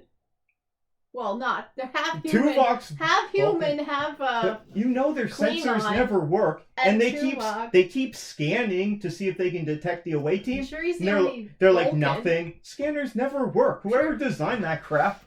And their tricorders don't work. I mean, there's probably he's the only guy on the whole planet. Yeah. That's a Vulcan. Yeah, he is. Anyway, and he gets hauled away at one point, tortured like he's Han Solo in Empire Strikes Back. Oh yeah, and he then doesn't get stuck in carbonite. No, Yeah. they haul him back, and B'Elanna's all pissed off, and he's all busted up, and they're not saying anything because they keep asking him about this resistance. They don't know anything about that, Right. Because these Makra government people, they're just so paranoid about everything. Right. So they're just making up crap. In the end, what happens is Calum has to team the guy who saved Janeway. They team up, and then she teams up with the Resistance to go and she can't get in by force. So you know what she does? What? She decides she's gonna whore herself out to the guards. Oh God. So they can knock out the guards, and it works. Okay. So she's doing her thing. They get into the prison. They knock out the power at one point, even though Chakotay and, not Neelix, I guess Harry Kim, they're like, okay, we gotta get them out. At one point, they're just thinking about using a tractor beam, and then the Makra start firing on them from the planet. Yeah. So apparently they're spying on them, and can hear what they're up to, but they never really go back to it. They just keep plotting along. Doesn't really make any sense. But you know who they send in to rescue everyone? Who? Tom Paris, because he's going in solo.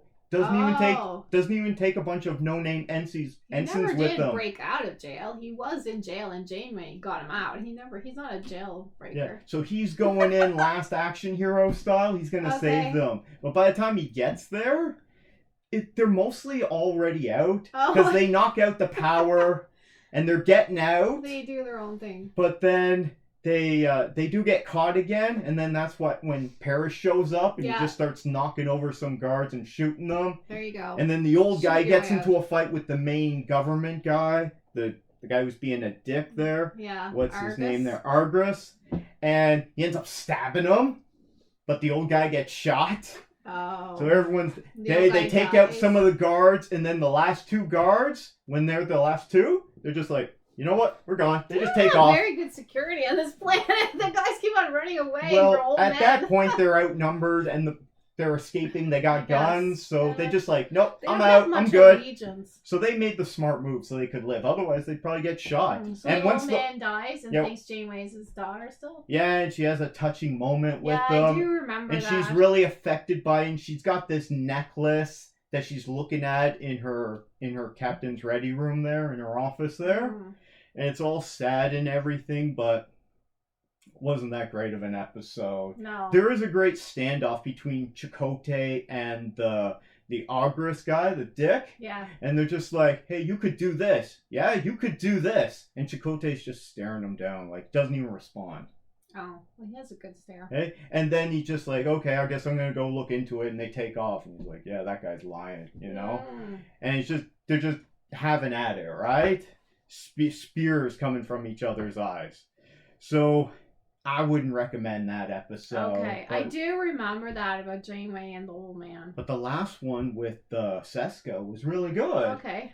And they are hit or miss. We got to find out what's happening with her and her love child there. Remember? Oh yeah, that's kind of. So we got to find out what's going on there. So thanks if you enjoyed this. You can always give us a thumbs up if you like this. And that was another episode of Chakotay's Odyssey featuring the adventures of Janeway. And this time we watched Black Adam from 2022. I think it just came out back in October. Yep, you're looking at that, Fluffy? Yeah, she likes Dwayne Johnson. So after Peacemaker came out, I think around the beginning of 2022, then we got this one later. It was delayed. We saw it in like November. I saw it in October when it came out. Oh, I saw it in November, I think. Maybe. I don't really remember. So we watched it again, new, so that we're ready to go for this. Do you want to start or should I start on this one? Well, give us your thoughts. Did you enjoy this or not?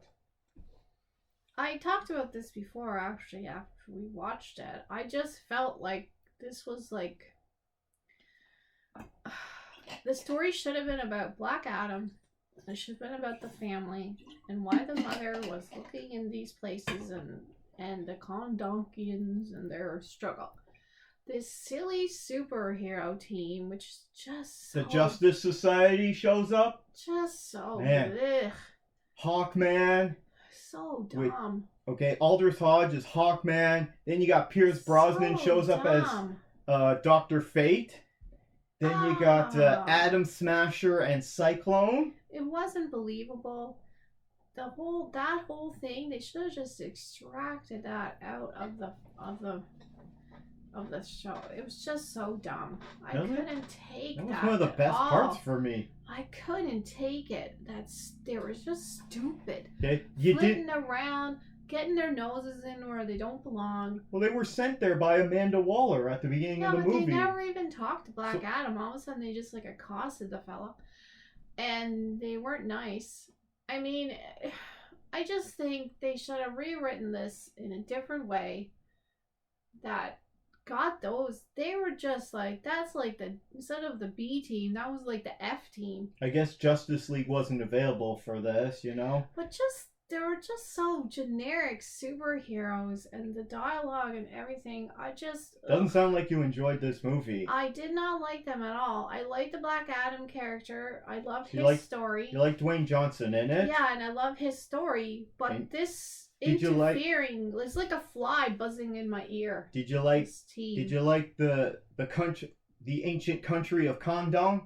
Well, that made more sense. I mean, but why were they in that place to begin with? It should have focused on those people and their struggle, and Black Adam learning that he actually could be a hero, and maybe have some people come in to bother him, but not the way that they did it. It was just so forced. Ugh. Thank you. It didn't bother me having the Justice Society there at all, because I enjoyed all of them. Aldous Hodge as Hawkman was was my favorite, because he's just so angry all the time. Just you and me. Cool for school. You and me afterwards. It's way too cool for school. Yeah, and he's got his Xavier style mansion with his Blackbird jet that comes up underneath the gardens there. Too cool for school, man. He has no personality. Complete comic book wackiness. No, he does. He's angry all the time. He's always pissed off. It doesn't make sense. He could have been like... The problem with those guys were they could have been anybody. Could have been switched out for anybody. That's the problem with them. But it was great that we got to see them. Atom Smasher as the rookie. Got his suit from his grandfather, Henry Winkler, of all people. He shows up in this. He was just, I thought and he's funny comic relief. He keeps screwing up. I don't know. It's just they were like bugs buzzing in my ears. He keeps pissing off Hawkman all the time, which is great. like the worst part of this movie was the kid for me, but I don't want to go on about that. It's each time I watch this movie gets better for me. I think this is probably the fourth time I've watched it now. And I don't mind the kid as much. Dwayne Johnson is great in this. He's the straight man in a comedy. Now, I want to be clear here. This movie isn't great. This is a bad movie, but it's really fun. English at first. Well, he doesn't speak English at first. And then he switches to what... I mean, are they speaking English or is this movie just in English? Either way, it's magic. I don't really care. The accents were wrong. I don't really care. I like when he's taking out all the guards and the kid's explaining stuff to him. And the catchphrase... He's always wanted to do his catchphrase, but he keeps screwing it up and kills the guys first. Focus on Black Adam and get all these other people out of it. Those superheroes were just contaminating the movie, it seemed. I can't believe that this movie got made, because this is a movie that Dwayne Johnson's trying to get made for like the last 10 years, or maybe it was 8 years, and it didn't even hit. He was great as Black Adam. Yeah, he was great, and Adam. He doesn't have padding on him. Like he's bulked up for that to look like that, and I mean he looks great, and all of him being the straight man and, you know, talking about sarcasm, all that kind of stuff, was great. I was laughing like crazy during that. Especially with the stuff between Hawkman and Atom Smasher. The electrician, the brother of the professor woman. The family. He's why great. She was wanted and why they were doing that. Like, it really should have been more about that. Like, it could have been like the Mummy. You see? Which one? Well, like, I'm thinking of the first Mummy. It should have been more like the Mummy, with the family investigating, and it's in their heritage, and then they find this guy, but like, not, the Mummy was evil, of course. Okay. But it should have been more like that. I just think it was such a lost opportunity, and they just ruined a movie. I'm gonna try and focus on the good things that I like about this. I mean, the fact that they got Pierce Brosnan to show up as Dr. Fate. He was the worst. Him and that Hawkman. Ugh. For you, for me, I really enjoyed it. Except they killed him off at the end. I didn't like that. But, his clothing was so pretentious. I mean, stop killing off everyone. I mean, this came out. Unfortunately, this didn't earn a profit at the box office because the budget was too much. And I've been thinking about that a lot lately. I think a lot of the movies that have come out that flopped lately because they have huge budgets, it's because they, a lot of these were done during the pandemic and all those restrictions that they had to put in place, and it added a lot to the budget, which is unfortunate that a lot of these movies now, including this one, couldn't make money. I think this movie probably did end up breaking even once it was sent to streaming and physical media and, you know, licensed out to TV for syndication, that kind of stuff. But that's unfortunate because Dwayne Johnson was out there promoting the crap out of this and doing as best he could, going on all the talk shows and everything. He was great in it. Yeah, and he was so good. I loved it. Is there going to be a Black Adam 2? I highly doubt it. The story was crap. I don't understand why Dwayne Johnson so wanted to do this Black Adam movie, because Black Adam in the comics is such a D-list character. That's not a thing anymore, though. Obviously, they've made many movies about all different kind of characters. That's not a thing. But what D-list? Talk about F-list. These weird superheroes that they brought in to fight them. That made no sense. It makes no sense. Okay, you said that already. I just can't. Why did they think people wanted to see this Hawkman with this ridiculous helmet? I did. And Pierce Brosnan dressing like with an ascot, and oh my god, wearing pajamas and stuff. Oh, it's just so. Ugh. Anyway. Okay. The cameos in it, including Henry Winkler. Plus, we got the cameo at the end, which got a lot of people excited. We get Henry Cavill back as Superman. Me excited. And then there was a regime change, and now that's gone because, like Christine, general audiences don't really care for Henry Cavill's Man of Steel Superman and don't really care for these DCEU movies. and so that's why they're rebooting it. So Well, he's just so damn mopey. And I just thought, I just don't like Henry Cavill. Seeing him in The Witcher, he's trying to bomb The Witcher constantly with his very, uncharismatic, he talks, so dull. And it did the same thing as Superman. He's just so dull. And I don't understand what he's trying to pull off. But it's him. He's the thread there. It's not the directors. He's acting that way on purpose. Okay. It's just bad. What did you like about this Black Adam movie? The villain was not very good. The end villain. I didn't really care for that. It didn't make sense, the end villain. He just dies. They didn't write it properly. And I love Black Adam and I love his story. You like his story? That should have been what it was about. Did you remember that they had referenced him in Shazam? I don't know. And the one thing I noticed is that even though the word is still the same, he has to say Shazam, just like Billy Batson there, in order to become Black Adam. Shazam. But when they get his powers, when the wizard give him his powers, because of course Jamon Hansu's got to show up because he's in everything, right? This guy always making cameo appearances, but each of the letters stands for something different than it did in Shazam. They're different gods. It looks like there's different. We see all these different wizards, but we only see them for like a millisecond. Yeah, it's just there just to give you hey, this is part of his origin. We don't need to spend a lot of time on that. And I enjoyed that because I don't like origin stories for the most part. So what else can I say about this? I mean, Amanda Waller showing up and the Justice Society. It didn't work for Christine, but I did really enjoy that there. What do you guys think? Did you think they just contaminated the movie and ruined it? The end villain plus his army of the dead from hell or something. They were pretty weak. They're getting beaten by pipes. That was very soft. That was just thrown in there almost. I did enjoy a lot of the jokes in it when he was joking about sarcasm. And he's throwing people around. They're like, bring me the prisoners. Yeah. They're like, fortunately they didn't make it. And the guy's landing in the background. And if you look really closely, on a couple of times when you're on the street, there is a store on one of them. And it says KFC. But it's not the one we have in North America. It's Condong Fried Chicken. Yeah. And then later on, when the Justice League go to talk to Black Adam in that old temple or whatever it is where the throne is, if you notice, Atom Smasher's eating a bucket of fried chicken.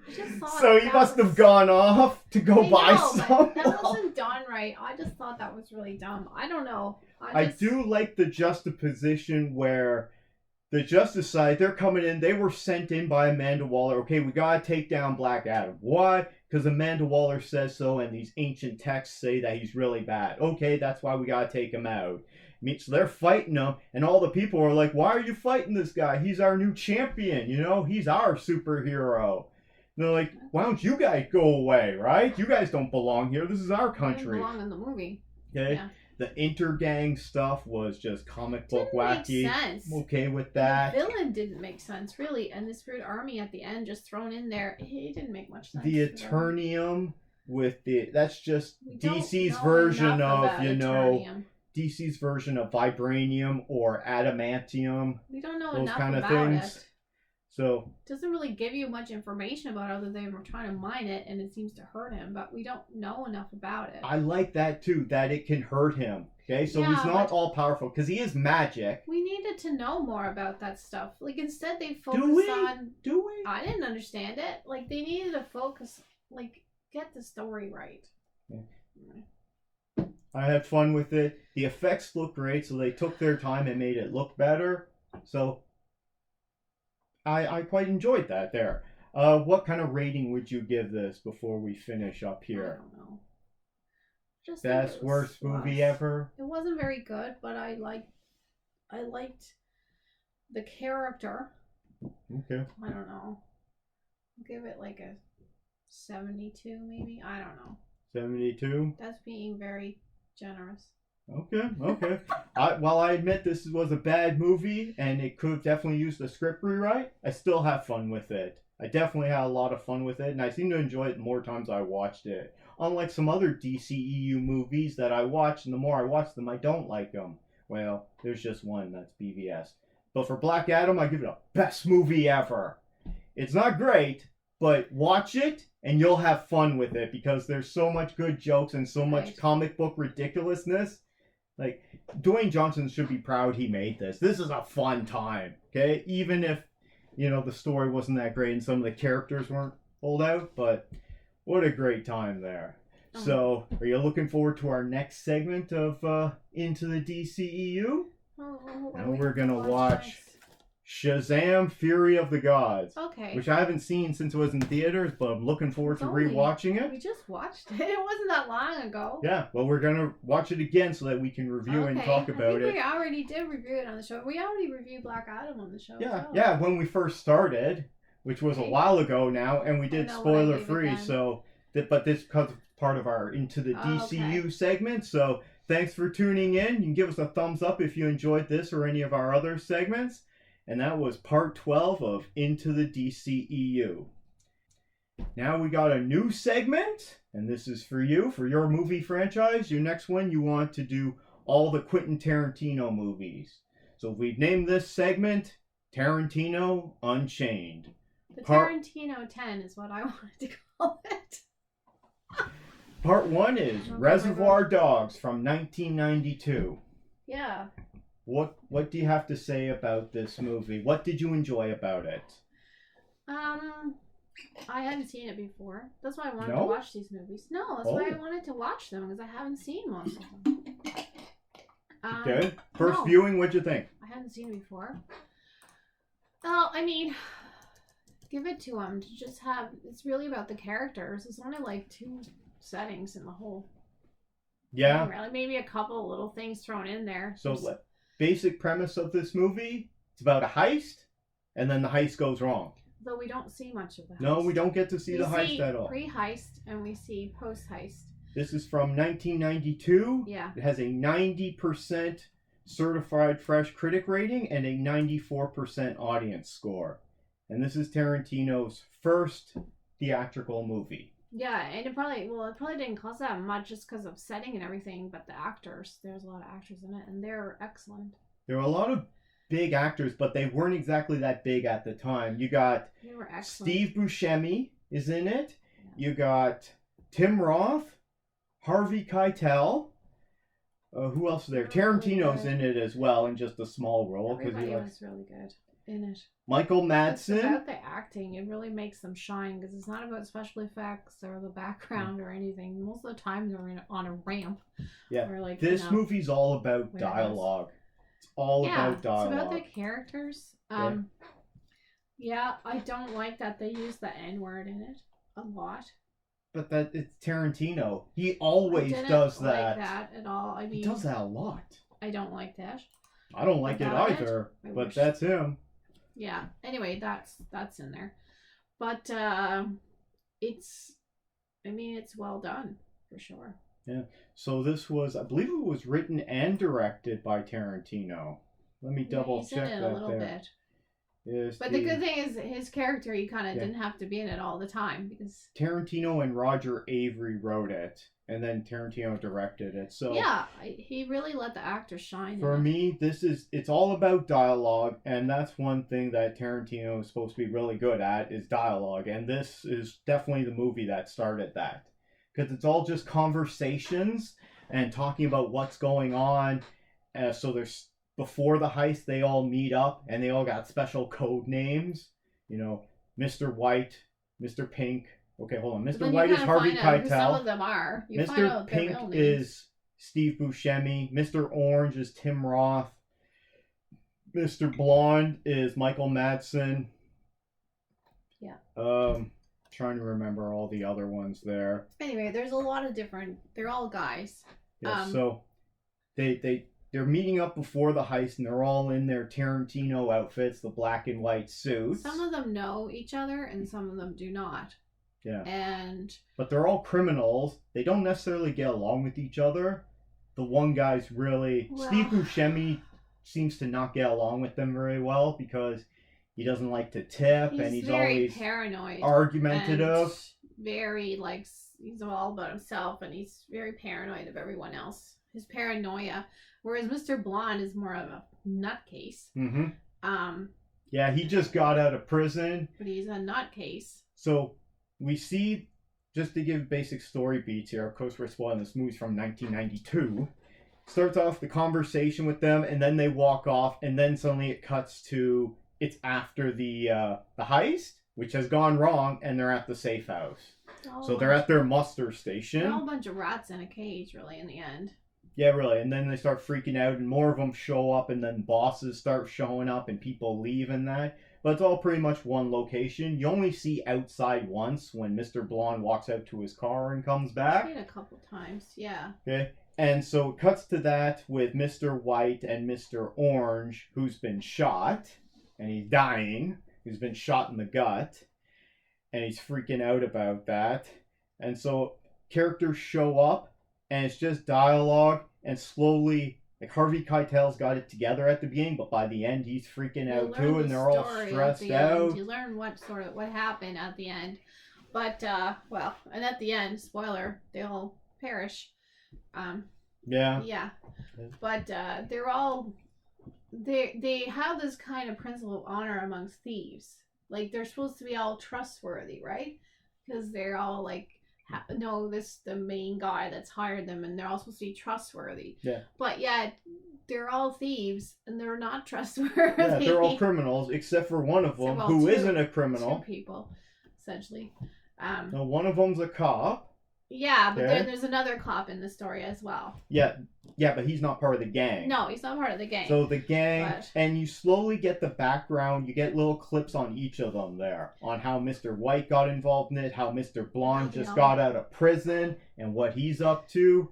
And they really value him because he didn't rat out on them, but they never think of him as, they don't realize he's totally incompetent.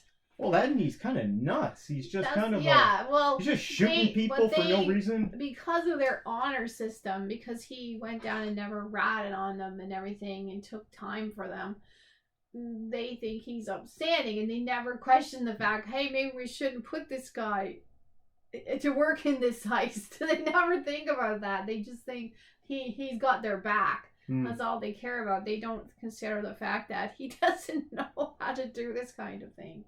And then did it say how he went to prison for them? Yeah, they talk about it. I can't remember now, but he basically... And it was 4 years, something like that? Yeah, he didn't rat on them. And he took the blame. So he's upstanding to them. He's like a hero to them in a way. They never consider the fact that they never, it's not like a job interview, what skills you have or anything. They just think he's fantastic. But it turns out he basically messes up the whole thing. Yeah. I mean, why the cops got involved could have just been a fluke or something. Well, there was a cop there. Yeah, but I don't think he tipped them off. They were waiting for the boss to come. They wanted everybody to get there at the end. No, at the safe house, but they didn't say who tipped off the cops for the jewel heist there, like why the cops showed up so fast. Well, they were waiting for the boss, but they started shooting, and of course they took the alarm off. Mm-hmm. They didn't think they were gonna put the alarm on. But that guy, if he hadn't started shooting, probably it would all have been different. So that was the problem. Mr. Blonde went, woohoo. And they also had a rat in the house. So yeah, who was Timra, Mr. Orange. And he doesn't meet with a good end. But then again, none of them do. None of them get a good end. And even Steve Buscemi, who gets away, we don't see it, but we hear the shots and we hear the cops coming. Because he gets away with the diamonds, or... Maybe he doesn't, because you hear the cops outside. Yep. All the guy, and he's done in, so they all get it. We just don't see Steve Buscemi getting it. So it's a typical Tarantino movie where lots or almost all of them die. That's one of his things, I guess. And what'd you think of the cop scene? The torture scene. Yeah. Where he gets his ear cut off. He's crazy. The guy's nuts. He's a complete wild card, and they just think he's great because he did the stuff for him, but they don't realize he's like cuckoos. Yeah, well. And he's gonna burn the guy who he doesn't know is a cop. He's gonna burn them all alive. Mm-hmm. You know, that guy couldn't move. He was gonna set the whole place on fire, which would also bring attention and be stupid. Like everything he does is not.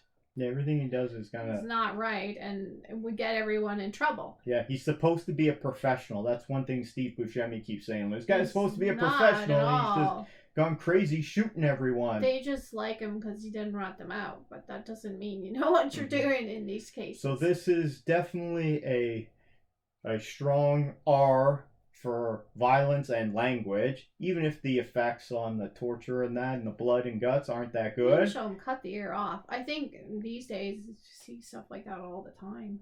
Yeah, it would be a lot more bloodier. I don't like the N word. However, the language, as you mentioned before, is pretty harsh there. Yeah. And that's a theme for Tarantino movies. He's great at dialogue, and that's how, unfortunately, some people talk, right? You know, it's all just swearing all the time and racial slurs. I guess that the argument would be this is how these guys would talk, but they're criminals. You know, they're degenerates. They could have used other words. It didn't have to be like that. Nah, I don't think Tarantino tones it down. Plus, all of his movies, his world is a very hyper-violent world. So it's much more violent than the real world in terms of like everyday, you know, crime and violence. Things always go nuts. Don't appreciate the usage of that. Anyway, wait until you get to some of the other movies. And had a lot of music in it. He always has a lot of music in his... This is the movie that made Steely Dan Stuck in the Mill with You really, really famous there. Oh, because that's what he was playing when he was dancing around with his razor in front of the cop. Okay. Anyway, so what kind of since this I didn't know this was your first viewing of this movie. That's what I said. I wanted to watch these movies because I haven't seen most of them. Okay, I think I've seen all of them except for the one short, the Death Proof one. So, what kind of rating would you give this Reservoir Dogs? I don't know. It's definitely, I mean, okay. Best, worst nothing movie? really happens. It's only these guys talking, and it keeps you, like, hooked onto it the whole time, right? You're real. You're hooked definitely. You're hooked in. You're reeled in right to the end. You can't look away. This is like on another caliber of movie. This is like a great movie. Do you understand why this is a classic then? Yeah, I don't like the N-word, but this is class. It will be there for a while. If they wouldn't have put that in there. Okay, so you want to give it a rating or not? It's hard to give it a rating. We're gonna keep track of all these Tarantino movies as we watch them, and we'll rank them. So this is number one because it's the only one we got for both of us. I'm gonna give it a 97, 3 points off for the N-word. Nice. Yeah. Okay. Yeah. I don't enjoy all the racial slurs, but on the internet rating system of best worst movie, I give it a best movie ever. I'm not just a heads up, I'm not a big Tarantino fan, but I did enjoy this one. It's really good. And this is what put him on the map. And then he goes on to make an even better movie, in my opinion. So this one gets a best movie ever from 1992. I enjoyed this. The next one, do you know what his next one is? From 94? That's probably one of his best ones, and his most well-known one is Pulp Fiction. Oh, yes. What my roommate and I thought was a romantic comedy. Okay. We're like, let's get it. We wanted to rent a movie for the night. It was like a Friday or Saturday night, and we're like, yeah, let's go get a romantic comedy. And so we go down to the video store, we rent this movie, and we're like, oh, this is romantic comedy. What's happening in the basement of this pawn shop? Oh no, this isn't romantic at all. Like we liked it, but we were like taken aback. We were like, whoa, that's not what we were in for right now. Okay, but we'll talk about that next week. So let us know what you think of Tarantino's first feature film, Reservoir Dogs, from all the way back in 92. It's short too. It's only like an hour 45. But it just flies right by. It does. And it doesn't have, like, for you, you're always like the special effect. It has nothing of that. But you don't need that for a good movie. Right there. Yeah, so exactly. Let us know what you think of Reservoir Dogs down in the comments below. Did you like it or not? You can give us a thumbs up if you enjoyed this segment at all or any of our other segments. And that was part one of Tarantino Unchained. Tarantino's 10. Now that's a great segue for our Chakotay's Odyssey, featuring the adventures of Janeway. This was Season 2, Episode 13. It's called Prototype. Yeah? It's not good. Oh. Don't watch this episode, okay? this focuses mainly on one character again, and this time it's a B'Elanna episode. Anyway, it ain't good. So, it starts off, things are in black and white. Something's floating out in space, and you're seeing its viewpoint. Yeah. It's in black and white, and it keeps breaking up like old video footage on film. And what happens is it gets beamed on board, and then the three of them, B'Elanna is there with Captain Janeway there, and the voice of reason there is Tuvok. But they beamed it on their ship, something they didn't know what it was. Yeah, so they beamed it in. God, they do the really dumb things. Now, I don't know if they scanned it first or not. Well, their scanners never But work. they beam it in, they're looking at it, so you just see the three of them looking at it in black and white. And they're in the... Yeah, and so Tuvok's like, we should do this and do this and do this. And so B'Elanna's, I want to move this to engineering, see if I can reactivate it, because the battery is dying on it. That sounds like a good idea.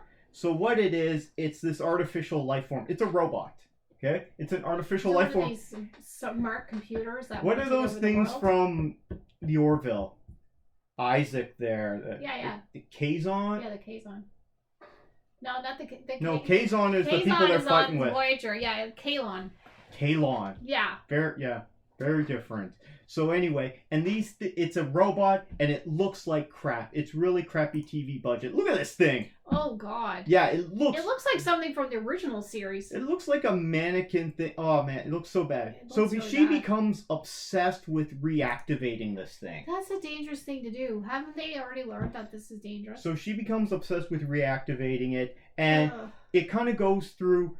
It goes through each of the characters. I believe we see every character of this episode. At one point, she can't sleep, so she wakes up and runs to the sick bay in her pajamas, which are some really elaborate pajamas, to go talk to the doctor for some reason. I can't even remember what she talks to him about. And another point, she can't stay. She's staying up late, so she's in the mess hall. And then Neelix comes to give her some advice because he's got like an hour before he's got to serve breakfast, so he's up at like 4 a.m. or something. And okay, so she reactivates the thing and changes around its power source so she can inject plasma into it. It's evil, right? It's just this weird robot life form, and what happens is they send it back to its ship. They track down its ship, and he at this unit, it's called Automated Unit 3947. Great name. So it asks B'Elanna to help him because they can't reproduce and their power sources are gonna deplete, and then their automated species are gonna go extinct.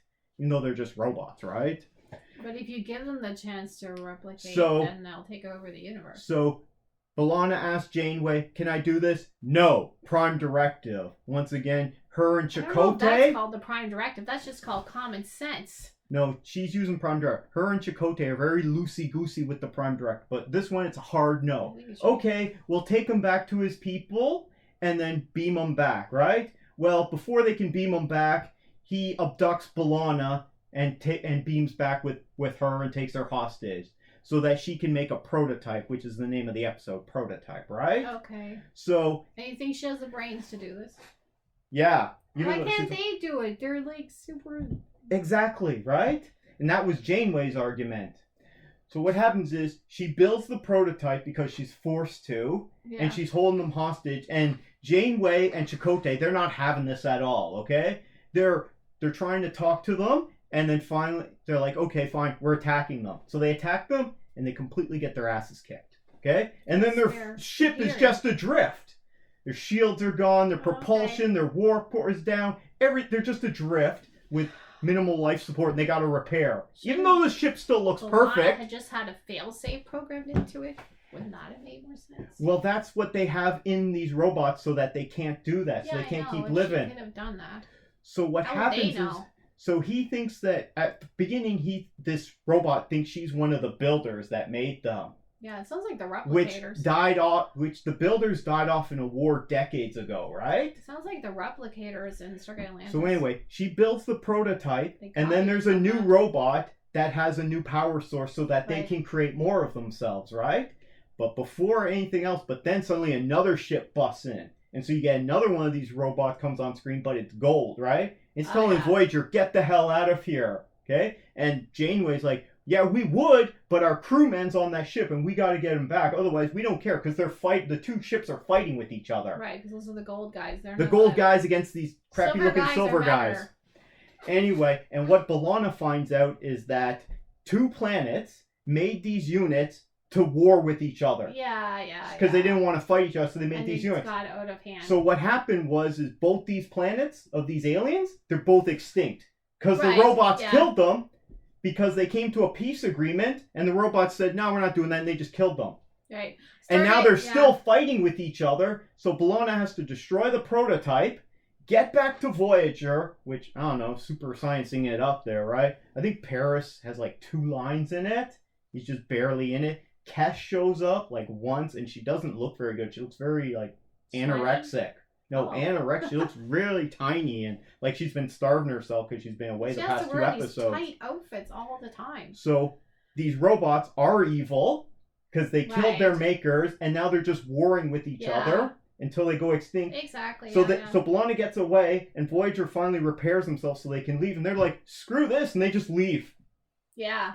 Yeah, they're like, let them kill each other. Right. So Sargon Atlantis stole a little bit of that kind of story for their replicator story, but they did it better. This episode, season 2, episode 13, called Prototype. Don't watch it. Okay, that's the best advice I can give you. But if you enjoyed our Chakotay's Odyssey, give us a thumbs up, please. We'd appreciate that. It helps us out. And you can always subscribe so you get more episodes of Chakotay's Odyssey featuring the adventures of Janeway. Thank you. Now, Christine, we got a couple comments, but how can people get in touch with us before we get into those? They can do it a few ways. They can email us, candamovietvhosers@gmail.com. You can say hi, suggest something you might want us to watch or talk about. To discuss. And you can find us on Twitter or Instagram @CanadaHosers. You can find Gregory on Twitter @St.John'sCritic. And you can use the hashtag CanadaHosers to contact the show. We're not on Threads yet. I don't know if you're going to go on Threads. But the hashtag, you can use that for Twitter or Instagram. Now, we did get a couple of comments on YouTube. Actually, nice comments, because I don't read out bad comments. So, no. On our Rebel Moon, the trailer featurette that we watched, Tony's Eye commented, he said, so hyped for this movie. Awesome. I'm looking forward to Zack Snyder's Rebel Moon. I hope it's good. You know, they said it was ambitious, which made you think this is the ambitious one. Because he's essentially making his own Star Wars. Yeah, I hope it's good. I hope it's good, Tony's Eye. Thank you for the comments. And then we got 2 comments from the Chad T.I. He's got an interesting profile pic, and it was on our Peacemaker segment that we did, which, great show, Peacemaker Season 1. Peacemaker? The Chad T.I. said, I loved every second of Peacemaker. It's not a home run, but I dug it. Some money for Hanoi Rocks is always nice. Who's Hanoi Rocks? Is that one of the bands? I think it's probably one of the bands. Oh, yeah, probably for the... Yeah, because they had a pretty good soundtrack. And then his second comment, same guy says...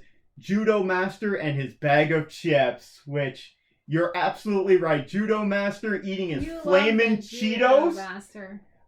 I think the guy's a dick, but that guy was hilarious. I thought the show was great too. He looks so stupid in that green outfit, and he just beats the crap out of everyone. This little 4-foot tall nothing guy. Yeah. Don't mess with Judo Master. No, it was a great show, and it's way better than Secret Invasion. Secret Invasion is essentially the same story, but look at the way that they're doing it, right? It's way better than that. They're trying to do it like a spy espionage thriller, and they're not doing a very good job of it. Whereas Peacemaker was like, let's have some fun action, let's be wacky and have a good time.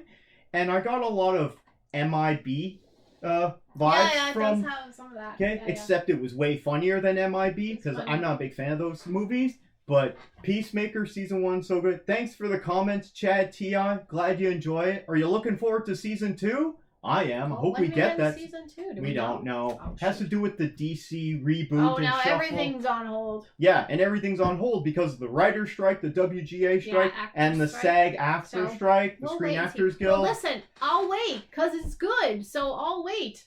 we have to wait 3 years. That's fine. Yeah, As long as it's good, If right? we have to wait, just make it good. Yeah. So, thanks for the comments there, Chad T.I. and Tony's Eye. If anyone else wants to leave a comment, we love to hear from people, and we like to read out comments from people, but it has to be appropriate. We don't want any inappropriate hate speech or anything like that. So, that's another episode of Canada's Movie and TV Hosers. You can give us a thumbs up if you enjoyed this or any of our segments, and you can subscribe for more content. And so until next week when we do our new episode, take care, everyone. Bye.